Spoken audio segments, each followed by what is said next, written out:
get into it quick. It's one of those things. You get into it.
Okay, Travis says we're going. So welcome everybody to City Council meeting tonight.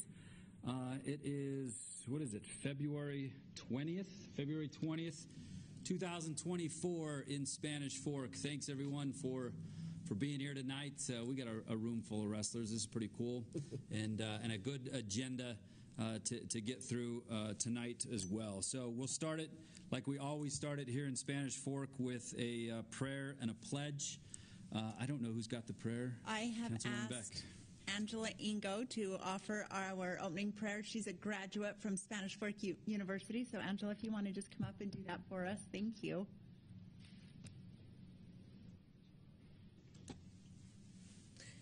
Our Father in heaven, we are grateful today to gather together in the City Council chambers today to be able to talk about the business of our city and to be able to have opportunities to share insights and to learn of the things that are being taken care of and to show some recognition to those that have made some important parts that are going to be expressed tonight. We are grateful, Father, for the EMS and the police and the firefighters that are so diligent in our city and keeping us safe. We pray for thy guidance to be with us tonight and that good decisions can be made. We thank thee again for the opportunity to be part of this city, and we say this in the name of Jesus Christ. Amen. Amen. Who's got the pledge? Councilman Marshall? Please rise and repeat after me. I pledge allegiance to the flag of the United States of America and to the republic for which it stands, one nation, under God, indivisible, with liberty and justice for all. Thank you, everyone. Before we go to item number 4 on our agenda, the recognitions, a couple housekeeping items. You'll notice Councilman Took is not with us tonight. He's on a much long-planned family vacation, and we wish the Tooks a safe travel as they come back this week. And also, Councilman Marshall will be needing to cut out a little bit early. 8 o'clock. 8 o'clock to catch a flight. So if you want to throw anything at him, just do it before 8. Don't volunteer that. Don't. Okay. I mean, there's already questions or brownies or whatever you think. Brownies is fine. Okay. But the rest of us are here. So again, thanks for coming, everybody. We're going to start out with a military award. This is always a good thing to have on a council agenda. Would like to welcome Sid Cardon, Command Sergeant Major, retired, is in the audience with us tonight. There he is. Yes. Please come up and let us know this award you're here for tonight. Thank you, Mayor. It's good to be here again. Yes. And appreciate the climate that you have in recognizing those who serve. We have a special recognition tonight for Brady Taylor. Would you come forward?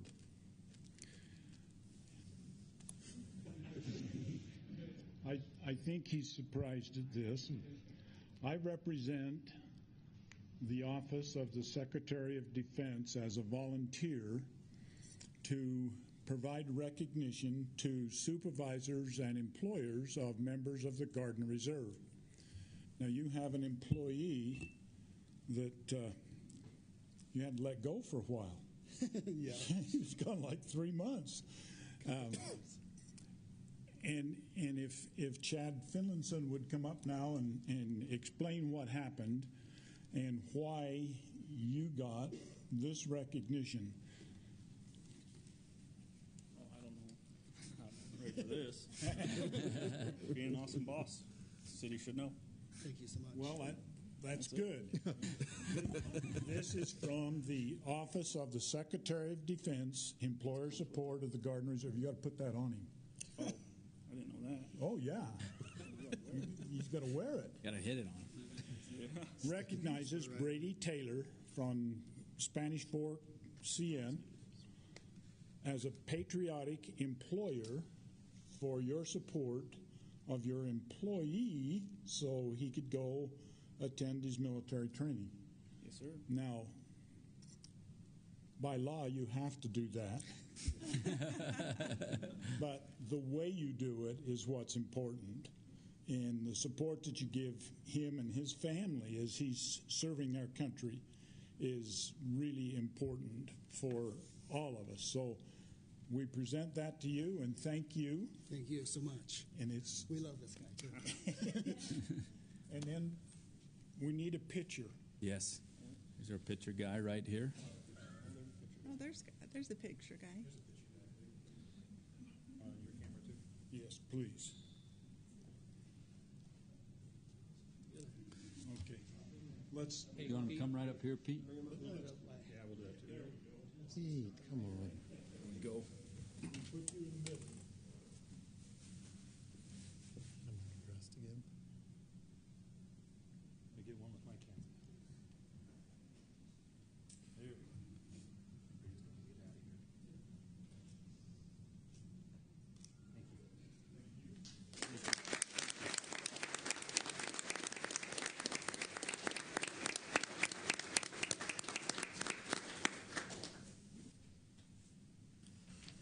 Brady, nothing you want to say? We got. You can have the mic for 5 minutes if you'd like. Nothing? Huh? He's going to say no. Well, thank you. We appreciate you. Appreciate your department. Appreciate your service to our country, and that's one of the cool things that happen in council meetings. So thank you so much, Brady. Appreciate you. Great employee. Okay, takes us to our next recognition, and that is the young men that rode a fire truck late Saturday night.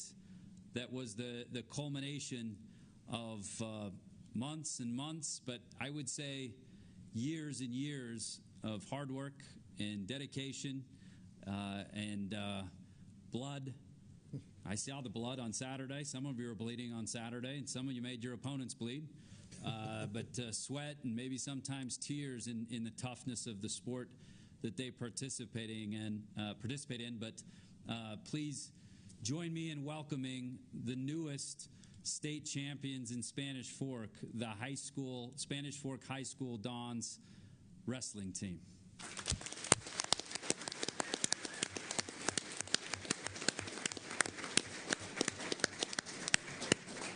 This is Coach Spencer, and I hope what we want you to do, Coach, is come up to the mic, have your guys stand behind you there, and which way do you want them to stand first, Pete, to introduce all these young men? He's going to... Well, you want to go introduce them to you? Or?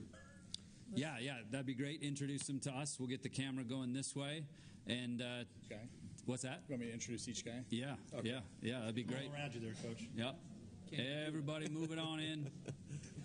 You need help with the introduction. Half I should be good. Or a full Nelson.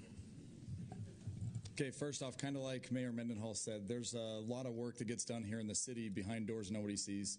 These guys, some of them joined the team this year. Some of these guys have been wrestling for more than 10 years behind doors where nobody sees, where blood, sweat, and tears have all happened. So this is an accomplishment that has happened over time, like a lot of things you guys do. So it's really cool. So you want me just to go through? Let's hear it. Yep. Okay, so we got Rope Bomb up here, Alex Coyle, I want to call you Darren, Dylan Oyler. Okay, wait, you're going to have to make sure I see your face. Brennan Pierce, Stetler Lloyd, Luke Mason, Grant Pulsifer, Graver. I want to say Luke, but it's not. It's Preston. Sorry, I'm nervous. Tegan Levitt, Jackie Sorensen or Jackson Sorensen, Carson Shelley, Cahill Simons, Connor Simons. Don't look at me like that. Not Holden, not Harrison, but Hiram King. Okay. So now I got to switch sides. Ryland Brindley, Wyatt Mangelson. Oh my gosh, don't look at me like that either. Boston, I don't know how to say your last name. Doherty or Daughtry. Okay. Kyler Spencer, Easton Brannon. Noah Beebe. Is it Beebe? I'm not good at last names either. So Clough, Riker Clough, Cooper, hold on. Evans,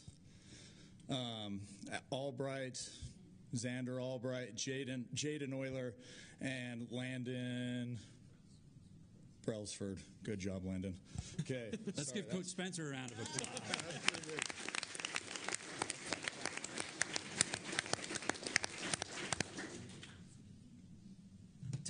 Tell us about, I don't know what you're saying. What are you saying about, what do you want me to do?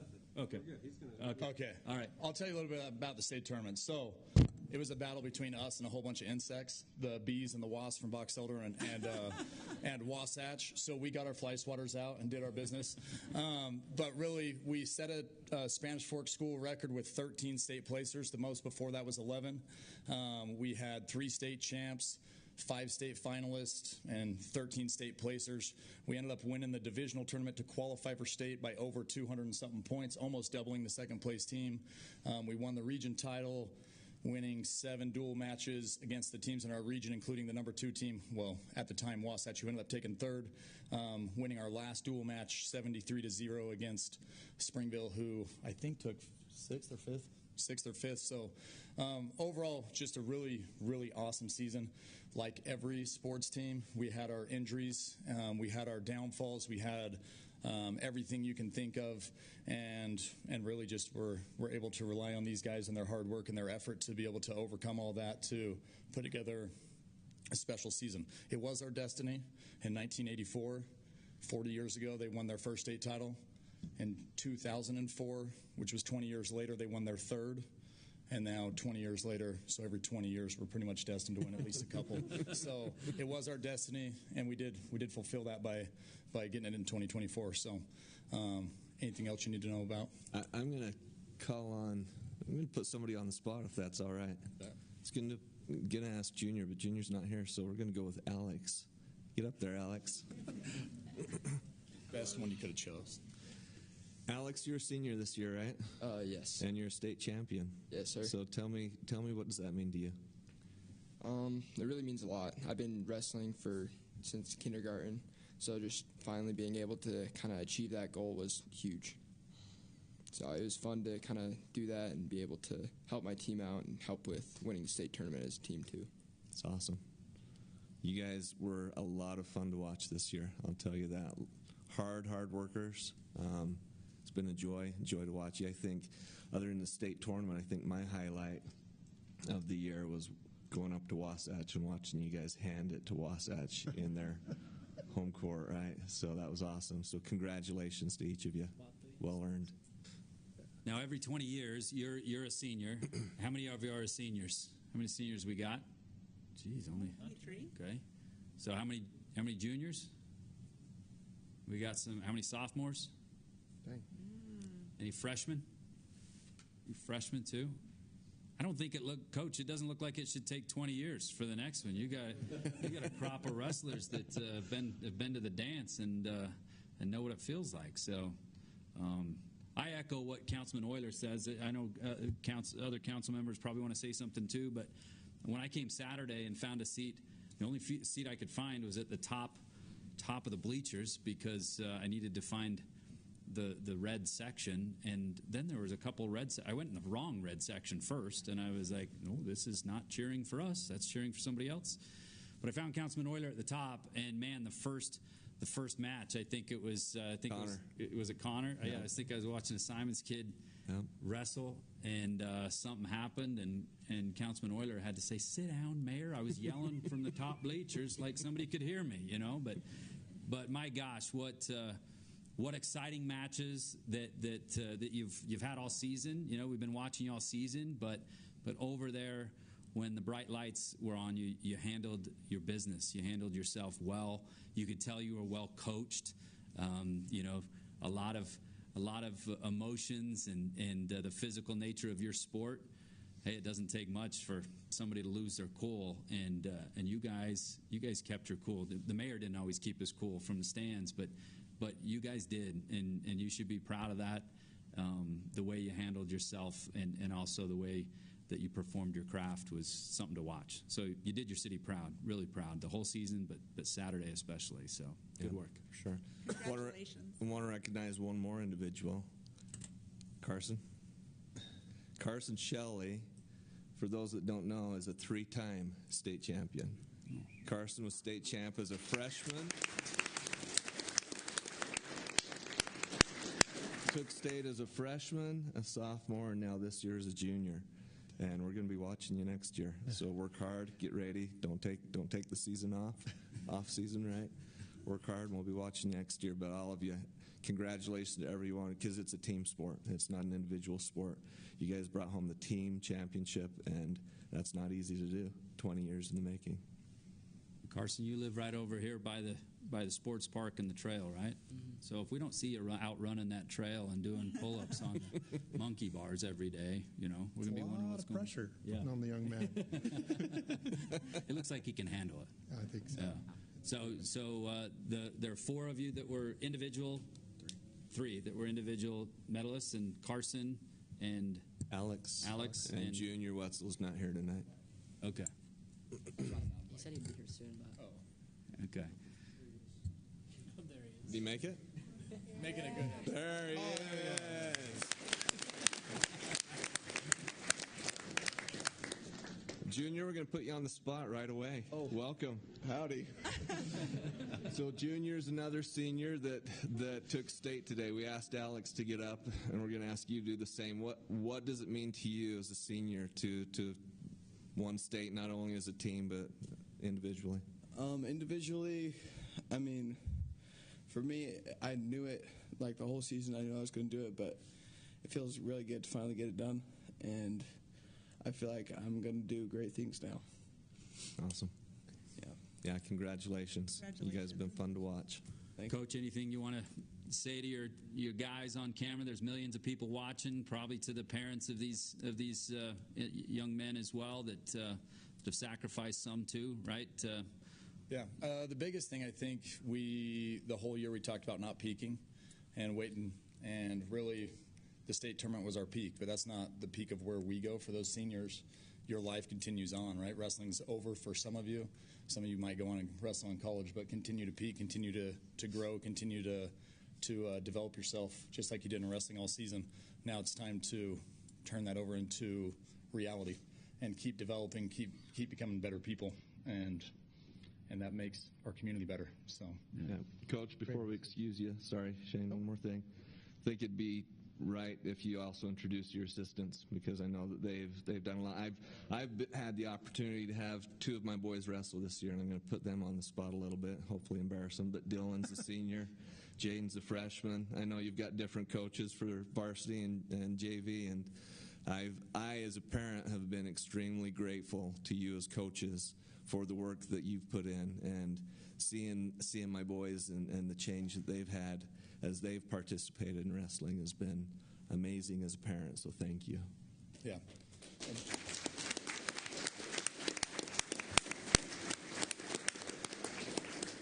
So the coaches here tonight are Josh Jensen, Jason Warner, and Brock McLeod, and then we have a few not here with Nate Perkins, Travis Harmon, and McKay Sanderson. So, thank you. I just want to thank the coach again. That what you just said a minute ago. This is a life lesson, right? That's part of high school sports, is to learn something, interact with the team, so you can apply it into the future. And I appreciate your comments right there. I had the misfortune of wrestling for 5 whole days when I was in high school, and I couldn't hack it. It is a difficult sport, and I appreciate your commitment and your hard work. And like Coach said, now apply that in life, and you're going to be very, very successful because you've been through very hard things, and life is hard. And this is a good sport to prepare you for that. There is nothing better than watching a parent of a wrestler while their son or daughter, while the kid is wrestling. Like they're wrestling in the stands, right? Like you've done it, you know what I'm talking about. I watched my dad once, and he's just like tipping over. It's amazing. It's fun to watch, but it's a good sport. Congratulations. Once again, I was not in town when you got to ride the fire truck. It's a good omen when I leave, right? Yeah. Anytime there's a state championship, I need to leave town because we win every time I'm not here. Congratulations. You make your high school proud, your city proud, and we appreciate all the hard work. Good work. Good work.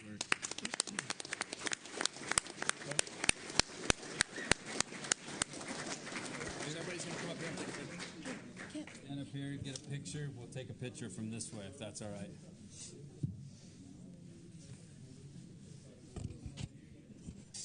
Woo. Council, get up on the desk.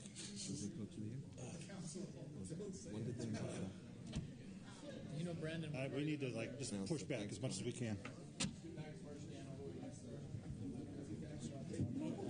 It's attached to the floor. There's no way that's uncomfortable for them. So you can't. Hey, we got really heavy over here. So some of you come over on this side. Not that close. Oh, yeah. Keep going back. Parents, come on up. Yeah, come on up. Get a picture if you want. I mean, after Pete. After Pete. Okay, thank you.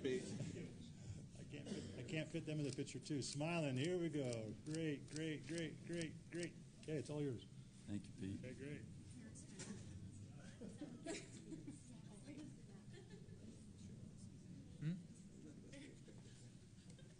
I heard you. You did good. Here, you can smile, you know. It's the off-season smile.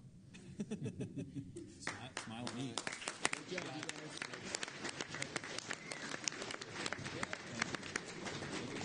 Good work. Congratulations. Thank you. Congratulations. You know, the state champion talk and the medalists there, we neglected to mention the coach of the year as well. So if you can give a round of applause for the high school wrestling coach of the year.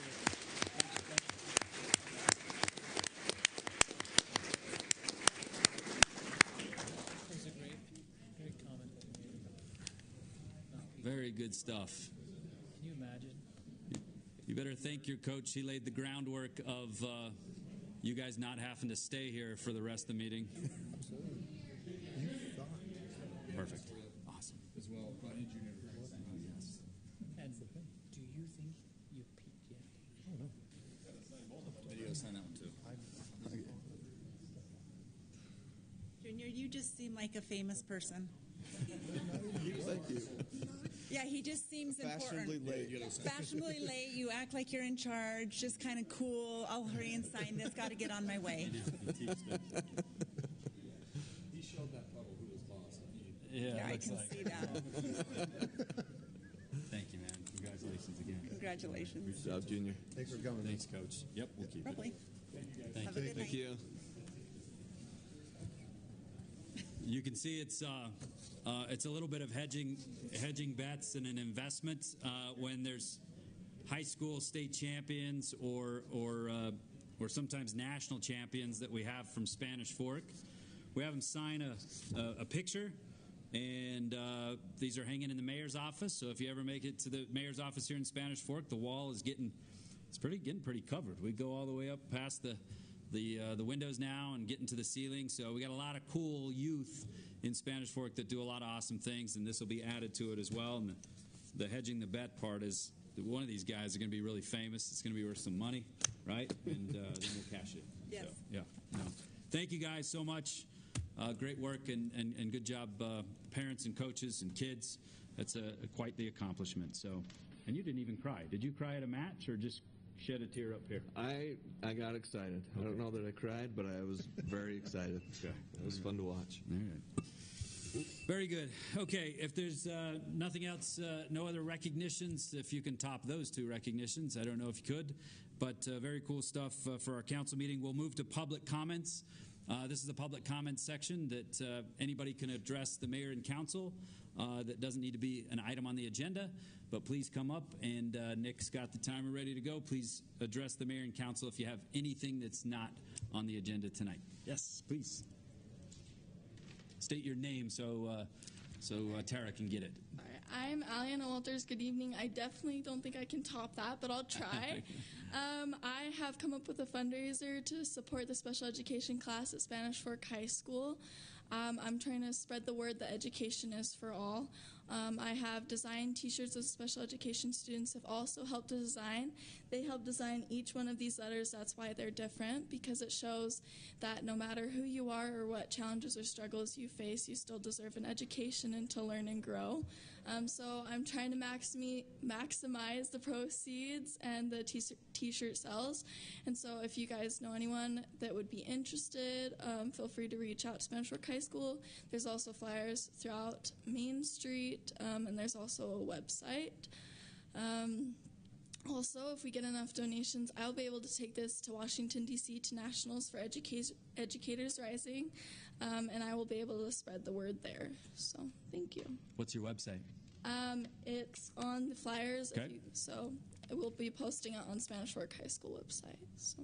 Perfect. Very cool. And how long will this fundraiser go for? It will. We're planning on. Well, I am planning on having it go through the end of the school year. Okay. And if we have questions, we can just call the high school. Yes. Feel free to reach out to the high school. They'll give you my email for any questions.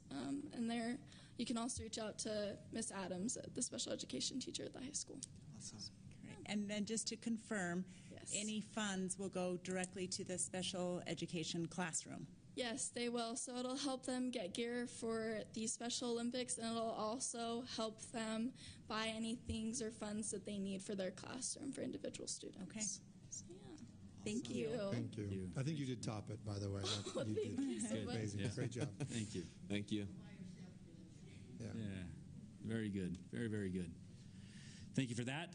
Okay, anyone else from the public that would like to address the mayor and council? Okay. Seeing none, we'll go to council comments next. We better start with Councilman Marshall so we don't lose him, and then we'll go down this way. If Are that's they all going to right. do that well, long? no. Yeah, I hope not. But look at the time. I don't have a ton. I didn't have a committee meeting this last 2 weeks, and so again, just congratulations to the wrestling and yeah, that was every time something like that happens, it's just like it's a good place to call home, right? To be able to bring a high school in or have someone that is that dedicated to their fellow students to come in and put their time and effort to show up at night here, it just blows me away every single time. It makes the job worth it. There's some days that you have to question whether you were sane when you ran for political office, but things like tonight and makes it all worth it. So thank you all for coming tonight. Thanks for the comments, and I'm done. Okay. Councilwoman Beck. Nick, will you pull out a couple of the pictures I sent? Whatever one you bring up first, or is what I'll talk about? No pressure. Drum roll, please. No. Oh, this was Saturday night. The Gun Club held a Valentine's shoot and steak dinner. And Councilman Oyler and his wife Angela and Councilman Cardon and his wife Kelly, see, I always mess that up, was there. We had a couple other people. My husband, I think, won. I don't know if he missed. I brought him down 2 points. I think he hit everything but one, and I hit one. So it was really fun. It was a really good opportunity. The Gun Club is nationally renowned.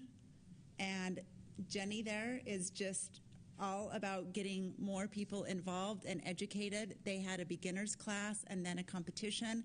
You can go to the Spanish Fork Gun Club website and find out about more opportunities to be involved and be more comfortable with firearms. So if you're interested in doing more, I think they're going to do quarterly date nights, so you and your spouse can go together.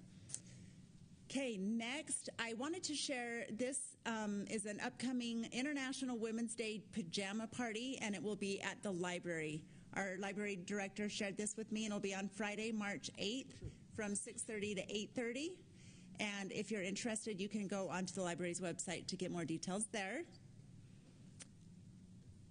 And then just a shout out on Valentine's Day at 8:30 a.m., the mayor and council, along with SFCN crew, drove around to 4 local high schools for about 2 hours delivering Valentines. And there was a lot of prep going into that. Maybe Jesse will talk a little bit more about the prep. But I really appreciate Mayor Mendenhall taking this from one of the past Spanish Fork High School students that started this and gave a Valentine's to every student at his high school. And our mayor had the foresight to let's continue this and make sure all of our students at our local high schools know that they're loved on Valentine's. It's quite an honor. And this was in the sign language class, and they taught us how to do a little signing. That was a really fun day to do that. And I think that's all I have. Thank you. Thank you, Councilwoman Beck. Councilman Oyler. Thank you, Mayor. I don't have a lot. I am going to brag on a couple of our senior citizens that are with us tonight. Nick, if you got the photo that I sent you. Doesn't like that one? So they don't know that I was going to brag on them a little bit, but we're fortunate that they're actually here tonight. They don't think so. So while you're getting the photo, Nick, I'll explain the backstory on this. So our senior center is the best senior center in the state. They do some amazing activities. Last 2 weeks ago, a week or so ago, Councilman Cardon and I and our wives had the chance to go to one of these activities. They have each year a senior center Valentine's dance, where the youth city council comes and helps serve the meals, dances with the seniors that are there, and just really has a good experience, good time. They had a live band, which was amazing, really good. But each year that they have this dance, they award and recognize a Sweethearts couple. And this year, the Sweethearts couple was David and Danita Harris. So they're here tonight. Let's give them a round of applause.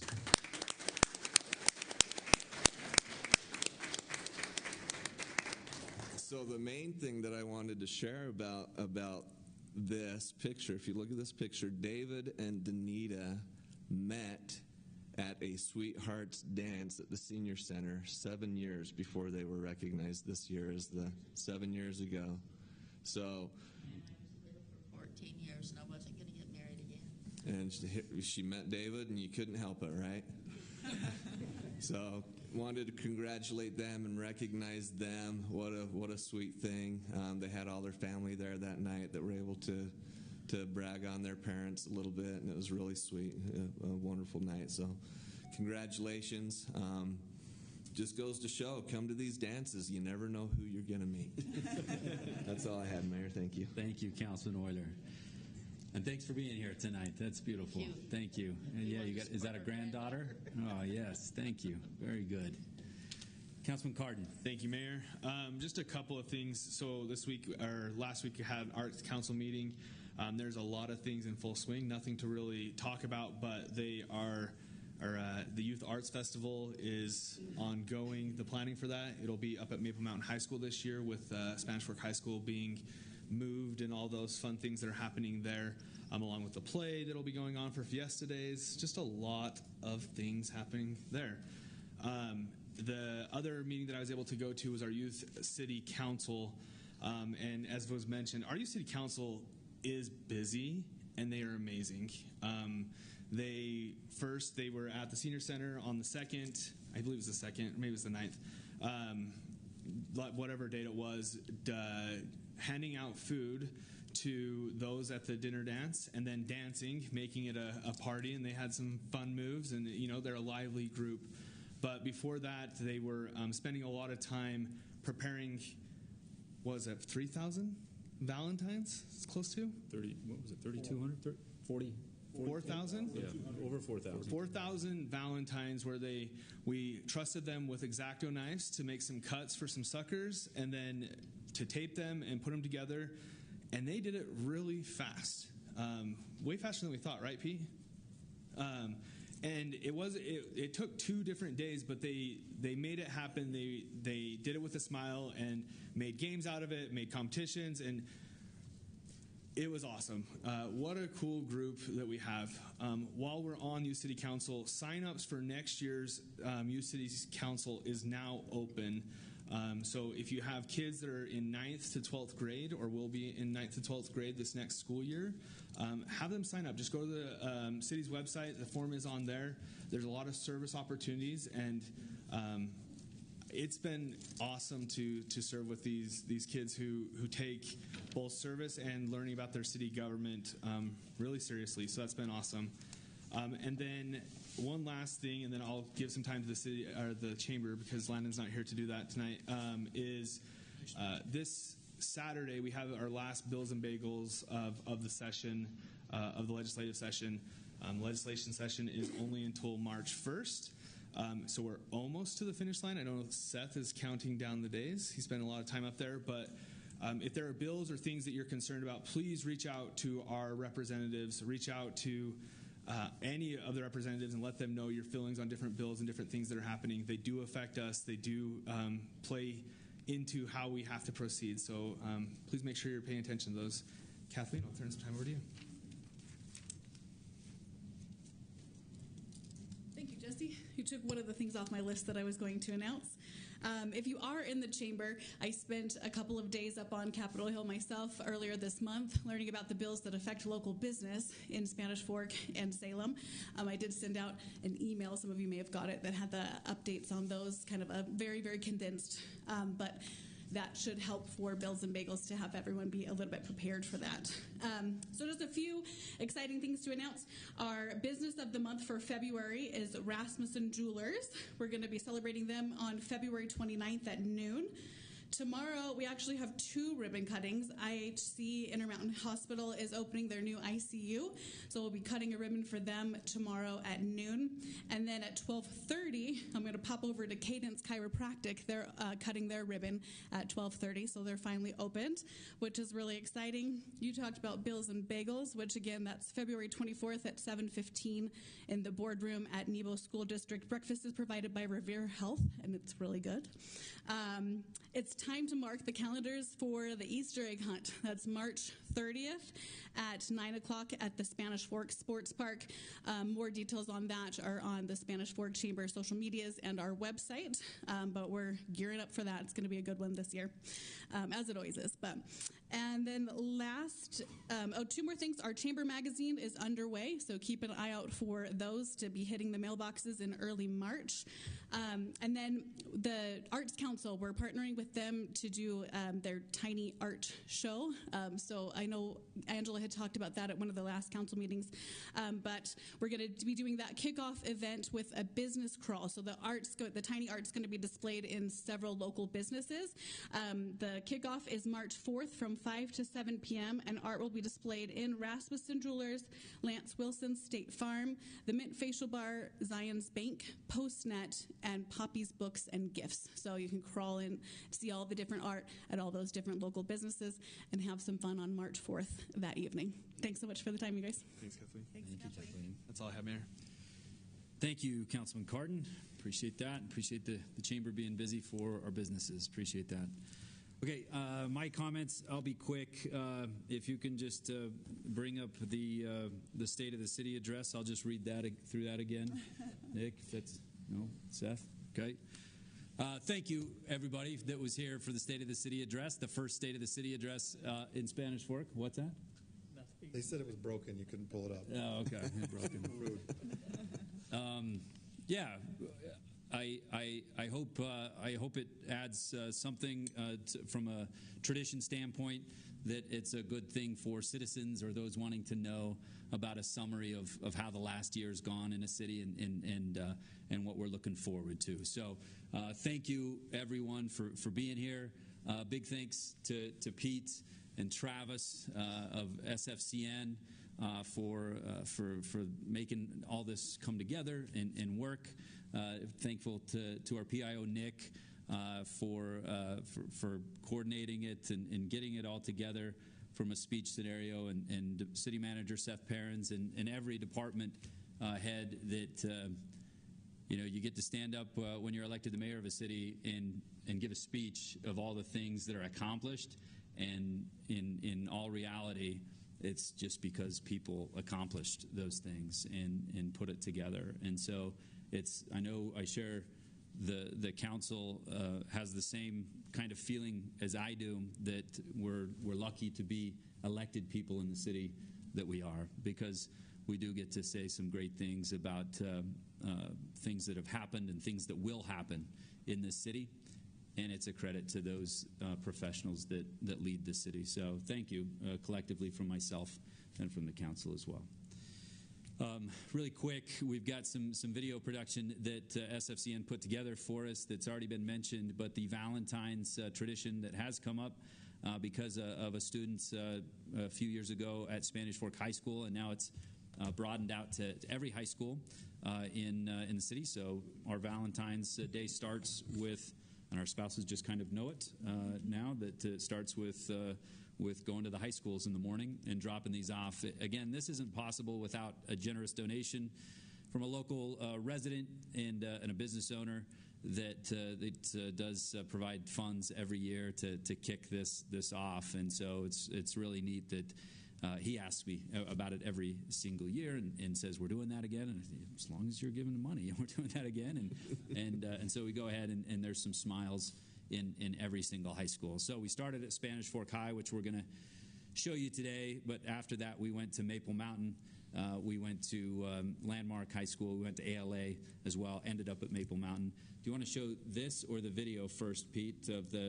So we'll go through this, and you'll see on the card that we give the students, there's a little QR code.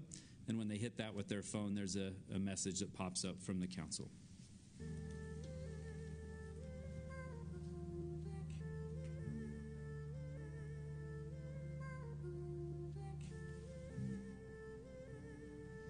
Hey, good morning. Good morning. Happy Valentine's Day. Well, that was almost like a music class. Can you guys help us pass out these Valentines? Yes.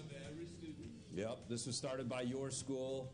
We've continued that tradition on, and the council has worked hard every year, along with Pete and SFCN and your youth city councils from all schools, that we're here to your school today. We'll go to ALA, we'll go to Landmark and Maple Mountain High School as well. But we're starting with Spanish Fork High School because you guys started this tradition, and we're keeping it going every year. So if you can help us pass these out to everybody in your high school today, so everybody feels the love on Valentine's Day. Don't forget the fine arts too. If you want some tarts over all the buildings, we're going to go just down this. Valentine's Day. Happy Valentine's Day.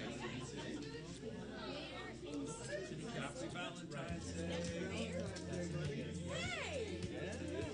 He's right here, actually, too. How are you? You're welcome. What's your name? My name is Augustina. Augustina? That's a pretty name. Nice to meet you. Sorry. Happy Valentine's Day. You're welcome.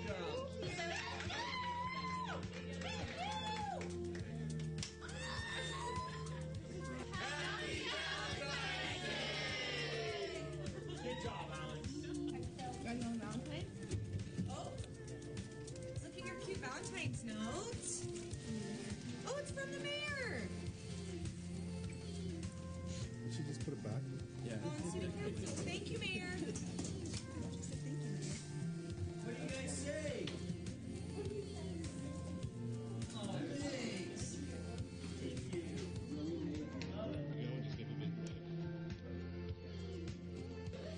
Hey, good morning, guys.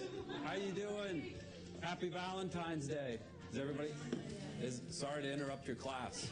Okay. And so we're going to pass these out. You can see there's a weird-looking guy holding a sucker, and then the good-looking council here, and then there's a QR code if you hit that with your phone. there's a message from all of us that just lets you know how much we care about you and love you every day, not just on Valentine's Day. So thank you guys for doing what you do and being good kids at Spanish Fork High. I was in this class yesterday teaching a little bit for your finance class, and then I was in the gym last night pretty bummed about the loss. That was kind of, right? But that's all right. Go girls. Yeah, but the girls did not lose. Yes, I saw that. I got there early, and you guys beat up on the Aviators, so that was good. Good work. Yeah, good work. So happy Valentine's Day, guys. Thank you.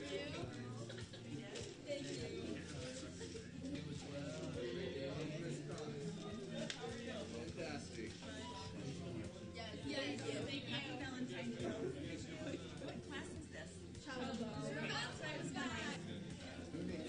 No pressure. You get on camera. Very welcome. Very well.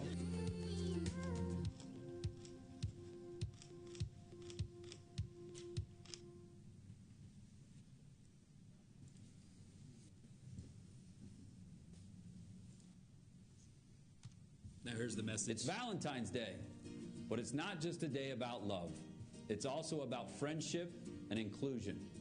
I'm Mike Mendenhall, the mayor of Spanish Fork. When I was a kid, we took Valentine's for everyone in our class. We did that because we wanted everyone to feel loved and welcomed. So what can you do to make a new friend or put a smile on someone's face? We asked some members of the Youth City Council for some ideas. Celeste, what are some simple ways to make a new friend? I think the easiest way to make a friend is to give a smile or a compliment to people in the hallways, people on the streets, just simply give a wave, smile, compliment. It always enlightens the other person, and it's a contagious smile. When you make new friends, does it make you feel good? It does. It does. Yeah. Okay, so Logan, how do you put a smile on someone's face? I think the best way to put a smile on someone's face is just going up and talking to them, getting to know them, and really just trying to connect with them, because as people try to connect with me, it's really put a smile on my face and just made me just happier. So that person you meet for the first time, what do they say to you to put a smile on your face? Well, if it's in class, they'll just walk up to me and be like, hey, how's your assignment going? And then just from there, be like, how are you doing? How's your day going? School sucks, just a way to try to say a little joke, get to know them, and put a smile on their face. Very cool. Mark, what are some simple ways to make a new friend? Personally, for me, the way that I make, I feel like I make most friends is meeting them through a common interest. Like I play volleyball, and when I meet people through volleyball or through classes that I have, I feel like it's easiest to bond with people through things that we share in common. Absolutely, and I love volleyball, so I would agree. Sophia, why is having good friends important to you? I think it's really important to me because my friends are such great examples to me. So I think that just having that support system helps me to be the best version of myself that I can be. That's great. Be a good friend. You can see how easy it is to have an impact on others or even on yourself. If something as simple as candy and a note can put a smile on your face, just think of the good you can do by making a new friend today. We love you and trust you. We're happy that you call Spanish Fork home. Happy Valentine's Day.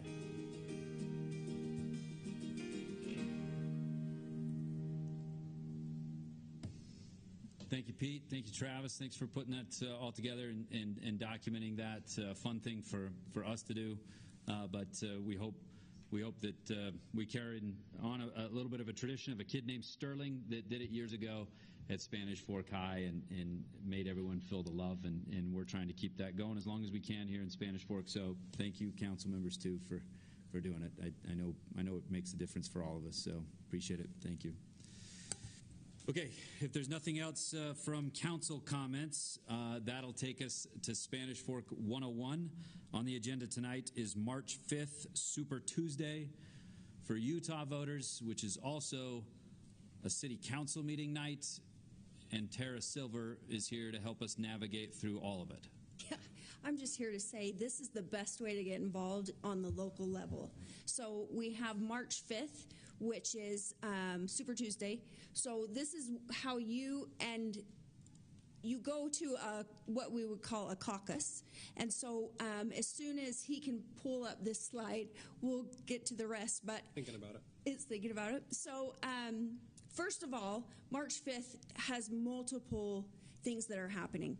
For Democrats, it's the primary election. So they actually are going to be voting on that night if they want to. They can vote already. Those ballots have been sent out. They can request a ballot until February 27th. We're going to see, too, that unaffiliated voters, the Democrats have what's called an open primary, which means if you are unaffiliated, and we'll see if that slide pulls up the numbers, but it's like 400,000. Let's see if we can. Okay, so as I told you, the Democrats have the primary election. They also have a caucus night that night.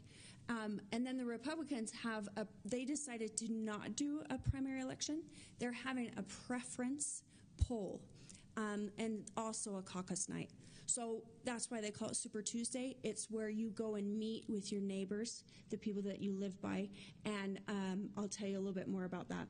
So here is the current voter registration statistics. You can see there that the active, the inactive, and then the total for each party. As you can see, I've circled the unaffiliated. Look at how many people are unaffiliated with a party. This means that for the Democrats, they could go and they could, in that open primary election, they could ask for a ballot and they could actually vote. In the Republican Party, they are not allowed to unless they actually declare as a Republican. So those unaffiliated could go that night and say, I'll declare as a Republican because I want to vote this way, and those people can vote. So you can see we have a lot of people who can make the difference. Everybody here can make a difference, those who are active and those who are inactive. Inactive means that they've gone 2 years without voting, and so they've put them on an inactive list. So if you've moved, if those things have changed, just change your address and get back to where you're an active voter. We'd love to have you. So like I was saying, March 5th, they have that open primary. You can get your ballot by February 27th. Those ballots should already be hitting your home, and you can just mail those in. You don't have to wait till March 5th. But you can also go Election Day and you can vote. That's here in Library Hall, right next door in the Heritage Room, where you can vote.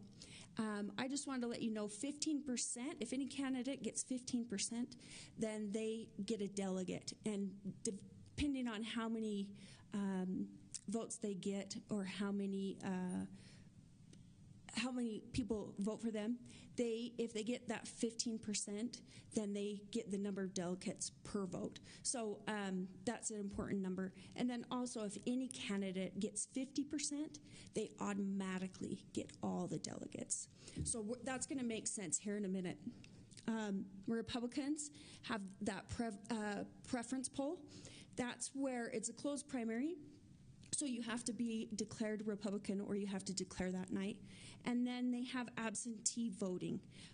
Democrats have that, but it's different at each location, so you have to check with each location, whereas the Republican has it straight across the board. If your spouse and one has to stay home with the kids, the other can go to the meeting. You can actually pre-register, get your vote, and send it with your spouse. If you're going to the same location, then you can send it with somebody else. So that's important to know. In a preference poll, you can only choose one person. So they're going to tell you all the candidates. You're going to go and you're going to choose one person. By the end of the night, you're going to turn that in to the precinct. And the caucus location, you can see it on their website, on the Utah Republican website. Same with the Democrats. You can go to the Utah Democrats website, and it'll tell you all the locations where you need to go for your individual caucuses. Again, it's that 15%. Anyone over 15% will start to gain delegates, and if any one candidate gets over 50%, then they get all the delegates. So one of the other things with the preference poll, here's all the different things that you're going to be voting on. So there may be one person or there may be multiple people. So go out on the website, put in your address, and they will show you who you would be voting for. And you can print off that ballot and actually take it into the caucus. They do want you to pre-register for both of them. They want you to pre-register for that caucus so that they know you're coming in and they have a ballot for you.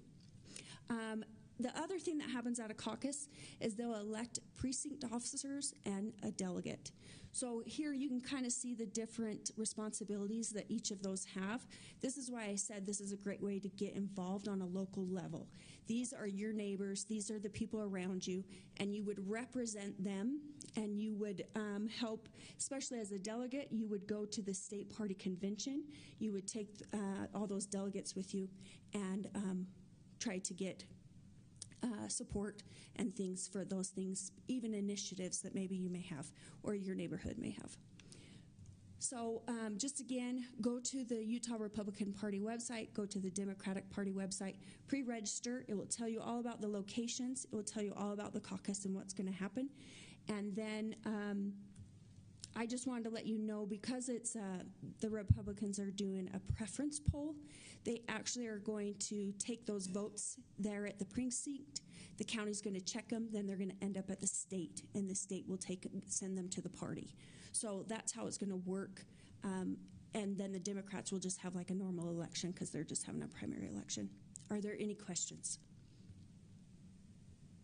Any questions for Tara on this? Thank you, Tara, for the rundown of 101. Just a clarification, that's on our next city council meeting, is the same night as well? Yes, we're going to be done before. We've got a light agenda, and we're starting at 5 instead of 6, or are we still starting at 6? We're still starting, we're going to be done by 6, is what we're hoping. Okay, so. Perfect. So everybody that needs to come to that meeting can still caucus that night and participate in the process. Okay, thank you so much. Appreciate it, Tara. Okay, takes us to our next item on the agenda, the consent items. There are items A through F here on the consent items. Anybody have any questions about the consent items? If not, I would entertain a motion to approve the consent items. I move to approve the consent items. Motion made by Councilman Cardon. Second. Seconded by Councilman Oyler. All in favor of pursuing, are we approving the consent items? All in favor say yes. Yes. Consent items are approved with Councilman Marshall as well. Takes us to item 9, the public hearings of tonight. We have A through F for the public hearings. The first one is A is, let me get to it here. The DB Industrial Zone Change Ordinance. This proposal involves changing the zoning of 9.38 acres located at 3550 North and 1150 West from rural residential to industrial 1. Mr. David Anderson. Mr. Mayor, thank you. You pretty much summed it up there. The proposal, just under 10 acres, located just north of the relatively new Sunrock facility on the east side of 1150 West. The property was part of the GWC annexation that happened here about a year ago. It was one of 2 parcels annexed at that time that were zoned rural residential with that annexation. So at this point in time, in order for a preliminary plat that's been conditionally approved by the Planning Commission to be actually developable as an industrial subdivision, this zone change is needed. So the change again is from rural residential to industrial 1. In my view, really quite straightforward.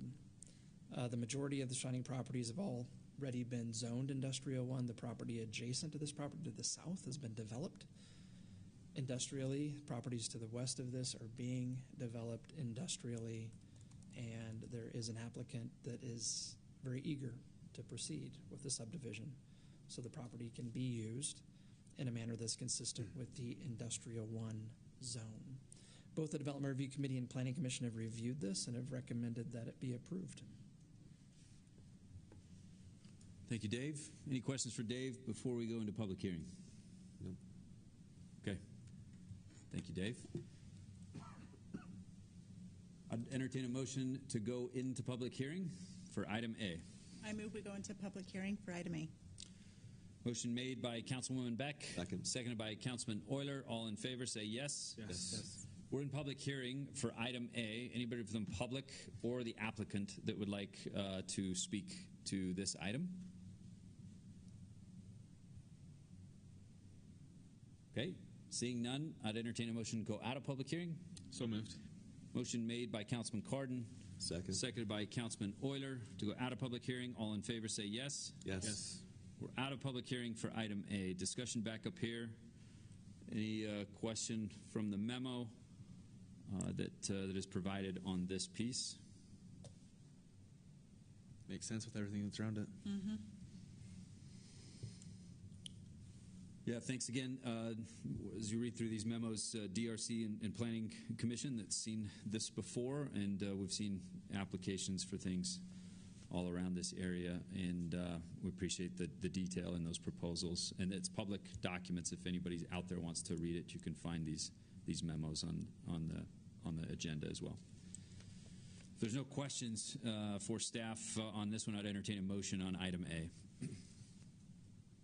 I move to approve the proposed DB industrial zone change ordinance based on the finding in the staff report. Second. Motion made by Councilman Oyler, seconded by Councilman Marshall. A roll call vote here. Councilman Oyler? Yes. Councilman Cardon? Yes. Councilman Marshall? Yes. And Councilwoman Beck? Yes. Item A is approved. Takes us to item B.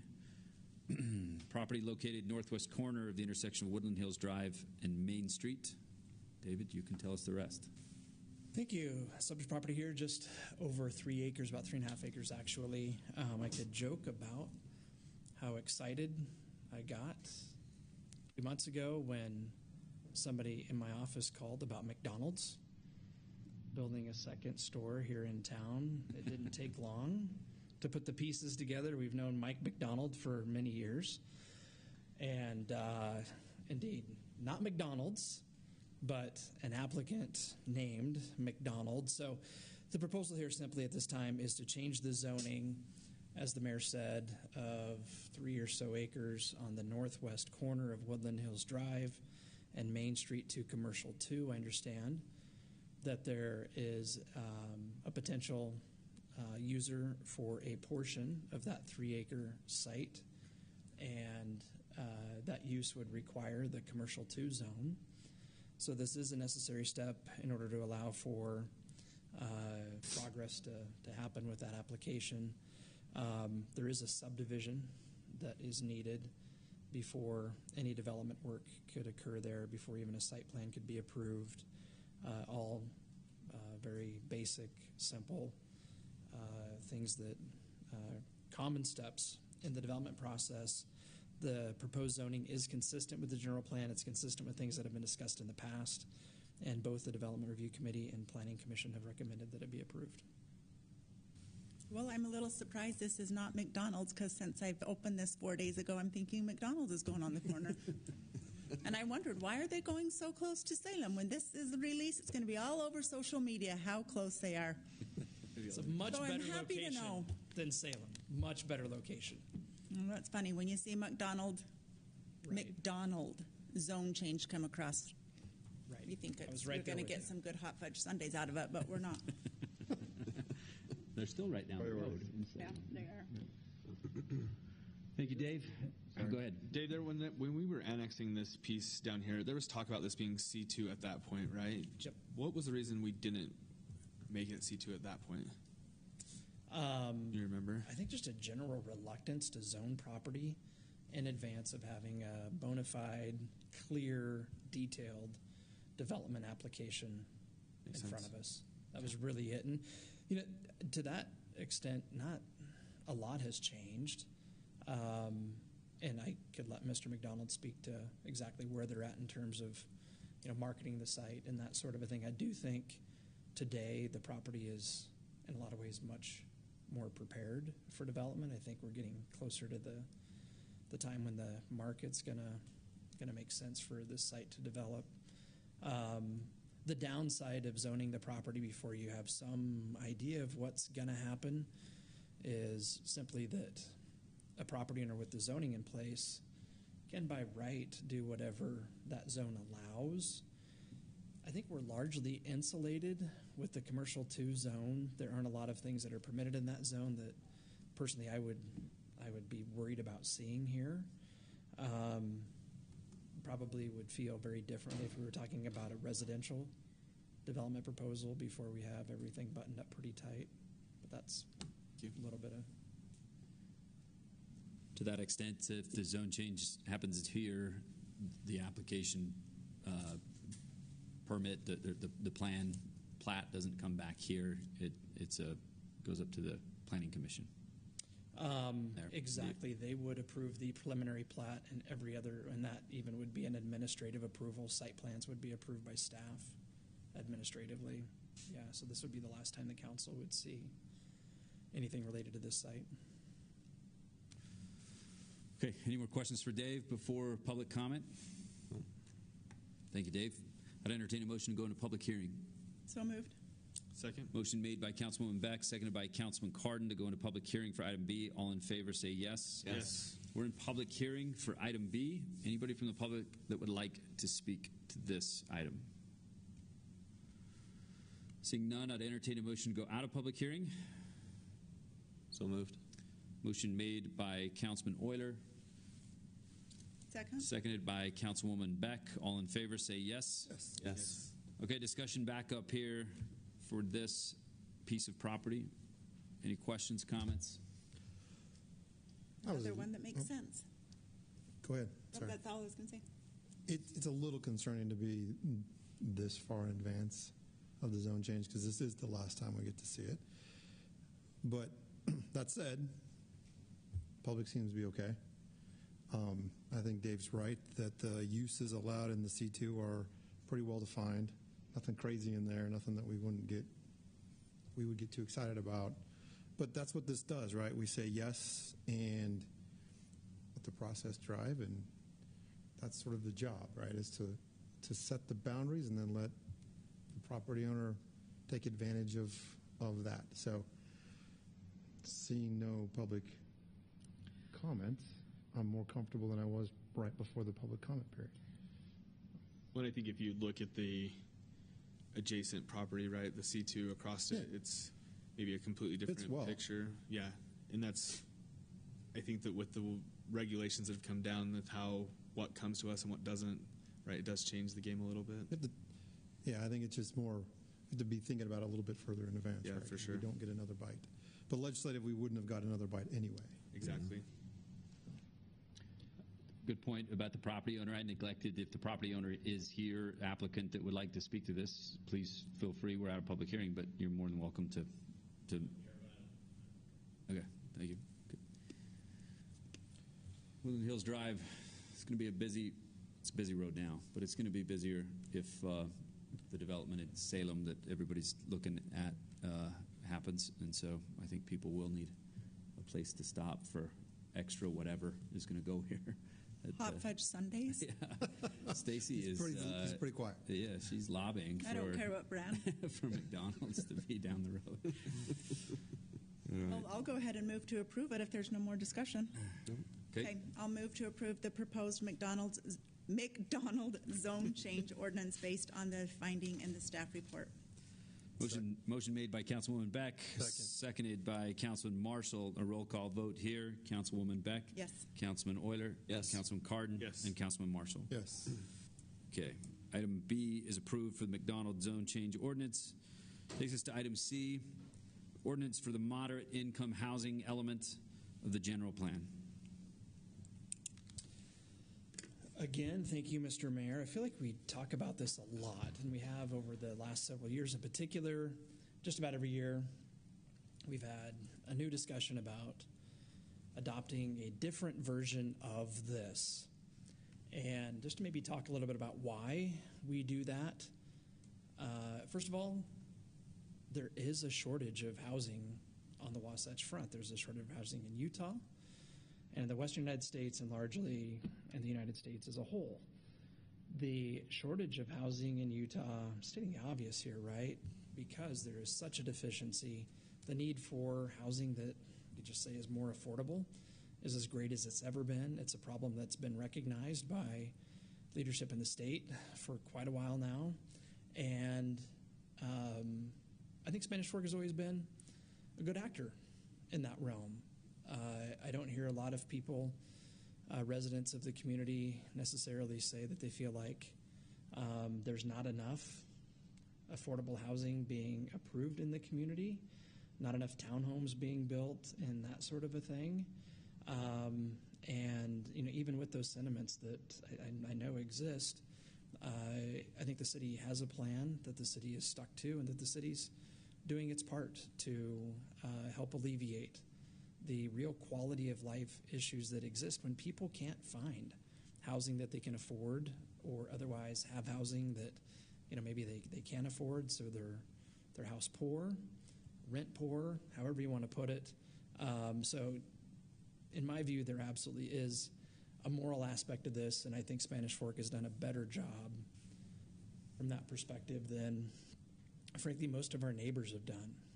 Now, that being said, there are other reasons as well that are being delivered to Spanish Fork and other cities. So a new version of the law that requires this plan was passed by the state legislature in 2022.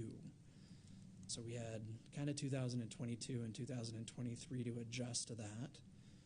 And now, a reason for adopting this plan and meeting criteria that are spelled out in state law relative to our need as a city, along with every other city in Utah, to implement this plan and to be able to demonstrate by a report that we will submit in August to the state of Utah that will get reviewed and, in my view, graded, and we will pass or we will fail. There are consequences for cities that fail that and that likewise then fail to remedy whatever deficiencies they had with their plan and steps that have been taken to implement that. This is, in my view, this is real consequence now that cities like Spanish Fork are facing. I won't necessarily read these. I might touch on a couple of them. Shoot. There we go. The ones that are the newest in 2024 with the plan that we will submit in August of this year. Any cities that are found to be deficient, again, that fail to fix things, it's a $250 a day fine. As we do the math, that's $90,000 a year that we would have to give the state so that they can put those funds towards some effort to increase the availability of housing in Utah someplace. $90,000, I can argue whether that's a big deal or not, but it, for the first time, that's like a real out-of-pocket expense. In 2025 and in any other subsequent consecutive year that a city's out of compliance, that goes up to $500. So just over $180,000 a year as a consequence for this.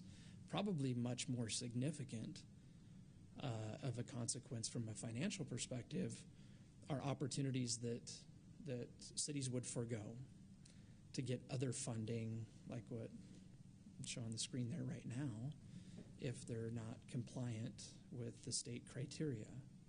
So that's something that we're taking very seriously. Again, I think the effort to do the right thing by way of trying to be accommodating of the need for housing, that's not new to us, but meeting the specifics of the state law that govern these particular criteria, that is relatively new, at least with the consequential side of it. So in a nutshell, what the state law has done is it has provided 24 or 25 maybe different strategies that cities can select as acceptable ways to provide more moderate income housing. And this might sound really easy, but for example, for Spanish Fork City today to qualify for all of the funding that we would like to qualify for, we just need to select 5 of those strategies, and then to be able to demonstrate that we have taken steps that we've outlined here in an implementation portion of this document, that we've suitably acted on those so that the state can say, not only have you as Spanish Fork City developed a plan to help address this need, but you've taken appropriate steps to make that a reality. Does that make sense? So this can't be just some hollow lip service thing, which incidentally for almost all my career it could be for cities. I think it was 1997 that originally cities started to be required to have something like this, and it was just 2023 where really there was a stringent review process put into place, and again, consequences for not complying. So that all being said, the different strategies are defined by letters, and I'll take as much or as little time with this as you'd like. I'll start with on the little side. We can go through the strategies that we as staff are suggesting we choose to implement, incidentally, that we choose to implement over a 5-year period of time. Keeping in mind that we have to demonstrate progress on those strategies on an annual basis.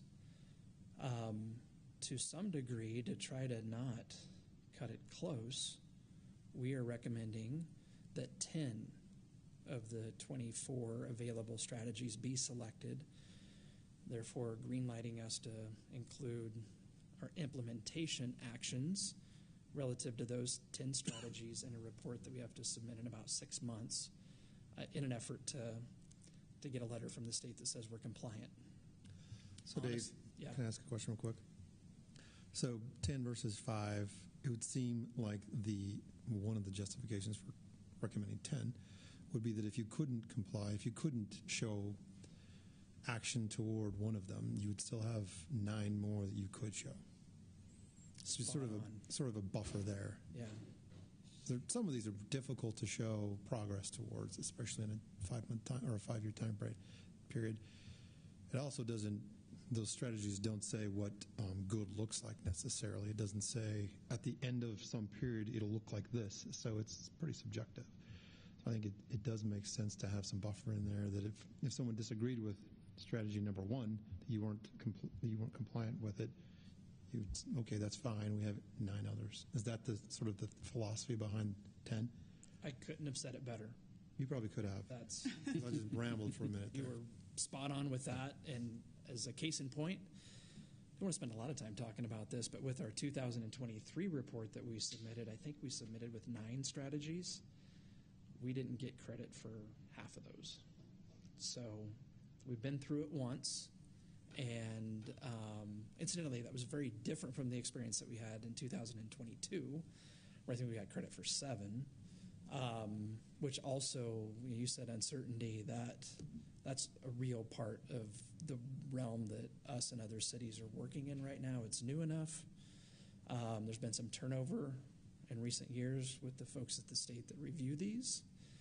Incidentally, the first year that we were required to follow this regime, I think on the first draft, and maybe you can correct me if I'm wrong, Seth, I think with the first submittal of reports, something like 85% of the cities failed to be compliant. Happy to say we were one of the 15% that were. Maybe better to be lucky than good, frankly, at that point. But yes, so that's partly why I would not feel comfortable recommending that we put everything that we have on 5 strategies and going with that. In fact, I think there are 2 strategies in particular that relate to some things that will come in the future, expecting there to be commuter rail in the community and development opportunities that surround that oftentimes do lend themselves well to the types of housing that you can get credit for through this process. It's going to be hard in the next couple of years to... It's really a chicken and egg thing on those 2 strategies. I was reading them the other day.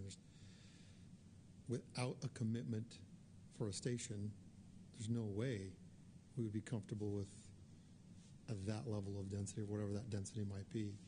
So those are 2 tough ones. With that point that Shane's bringing up, right, 3 of these essentially won't be able to be utilized of the 10 that we're using until that happens, if I'm reading that correct. Potentially. We are hoping. So, for example, there is one strategy that says, in one sense, adopt a plan for an area around a transit stop or a large transportation facility. We expect to do that as part of our general plan and station area planning process that is underway. We hope to be able to demonstrate progress on that effort Make that when count. we report in August, and we hope that that's recognized as a bona fide, genuine step in the right direction, and therefore that we get credit for that. We'll make the same case for the other two strategies that are tied to that as well, by way of trying to demonstrate, okay, in 2024 we're going to do X, and in 2025 X, and so forth. It's even harder than that, though. I mean, yes, somewhere in our plan there could be a station. It may not end up there, right? And so the decision on that location could change the way we go about these strategies as well, right? The station, let's assume the common understanding is near Center Street. Maybe it moves to the north, completely changes the zoning that we would, or the general plan at the very least at Center Street, and moves that to the north. And so it's a pretty complicated chicken and egg thing. What comes first? I like the idea of having them in here because it shows some intent of what we want to do. But decisions that we're going to be making are years, at least a year, if not years away from trying to implement those strategies. So to be silent on them, though, does not sound forward-thinking either. Does the strategy in place help push some of that along of where you adopt the strategy and hey, absolutely it's been adopted here? Mm-hmm. Look at it on the map. The state directed us to do these things. We've done these things. Where's the commitment? Where's the commitment from somebody else? Yeah. Right. Mm-hmm. I think we will learn some things in 2024. I think we'll be back next year. That's this entire process, right? You said you started several years ago. It was 7, then it's 9, now it's 10, and it's an evolution of things, right? I do know this. I look at those penalties per day and think of the disservice that a city council could do to their citizens if you're getting charged $250 or $500 a day because you did not do something. Like that is, after all the conversations we have about, a full-time fire, and to take off $90,000 out of our budget to pay for this because we weren't prepared for it, that's completely irresponsible. So Dave, you mentioned that there are penalties, like Shane's saying here, of non-compliance or if you fail after you've submitted it, but there's no option to just not even submit it, right? We're required, every city is required by state law now to submit a moderate income housing plan. Is that correct? I think if you didn't submit, you simply would be subject to these penalties. If you fail to submit, that would be an automatic fail, and you're in this realm. It's non-compliance. You're not going to. Then one of the penalties. It's super hard to argue against. not even turning it in, right? So one of the benefits or possible benefits of submitting is to qualify for transportation funding. And we've had this discussion even tonight that transportation and roads is still a major concern and issue for our residents in Spanish Fork, and we're trying to continually improve that. Do you or maybe Chris have any idea what the city's received prior to today as far as transportation funding from the state towards projects that we've done here in Spanish Fork? Just trying to put a dollar amount or a figure as to what we could be losing out on as a city to make improvements if we've not received funding from the state. So Jared Johnson is our representative at MAG that goes after these funds, and he's here today, and so he probably has some really accurate numbers he could give you. Jared, thank you for being here tonight. You thought you were going to talk about Do you want to come up and...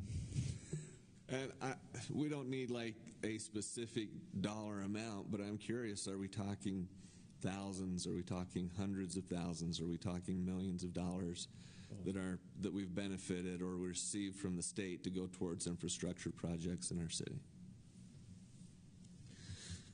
Because we talked about, $90,000 a year. It's a lot, but does that compare to what we would be losing out on towards our roads? What is the cost of the new interchange on the north end? $135 million, plus or minus. $135 million? Yeah. Just for the interchange. What would be the cost of a potential Center Street interchange? Ooh, that would probably be 150. 150 million? Those are the type of numbers, right, that you could not necessarily lose out on, but be change the priority for. Right? It's not qualified for priority consideration, meaning you don't go up the list as far as your neighbors on the north end that have done their due diligence. So, did we get state funding for Spanish Fork Parkway? Yes. Any idea what that dollar amount was? 5.8 million. 5.8 million. Yeah, it's on the order of 35. We've gotten about $35+ million, not including what we're going after. There's another federal grant of $25 million and another state grant of 50 or 5. So by not applying these options with moderate income housing, we put the city at risk at not receiving these funds. correct.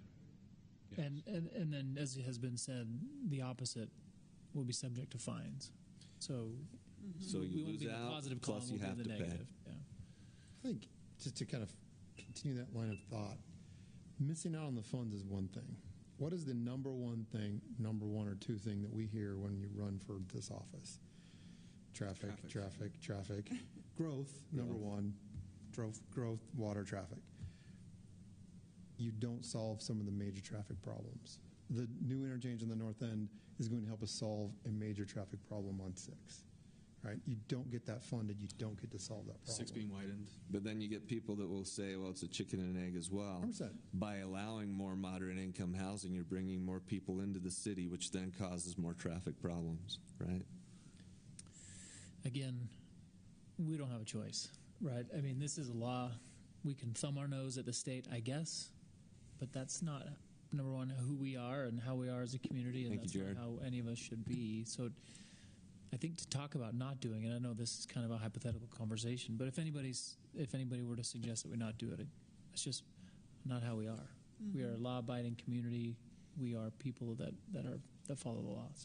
So the Mountainlands has a technical committee of engineers throughout the valley, and Jared is actually the vice chair of that technical committee, making these decisions and bringing transportation dollars to Spanish Fork. So he does a great job for us.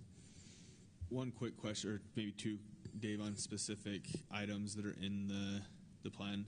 On G, it talks about amending land use regulations to allow higher density for new moderate income residential development in commercial or mixed zone uses near major transit investment corridors.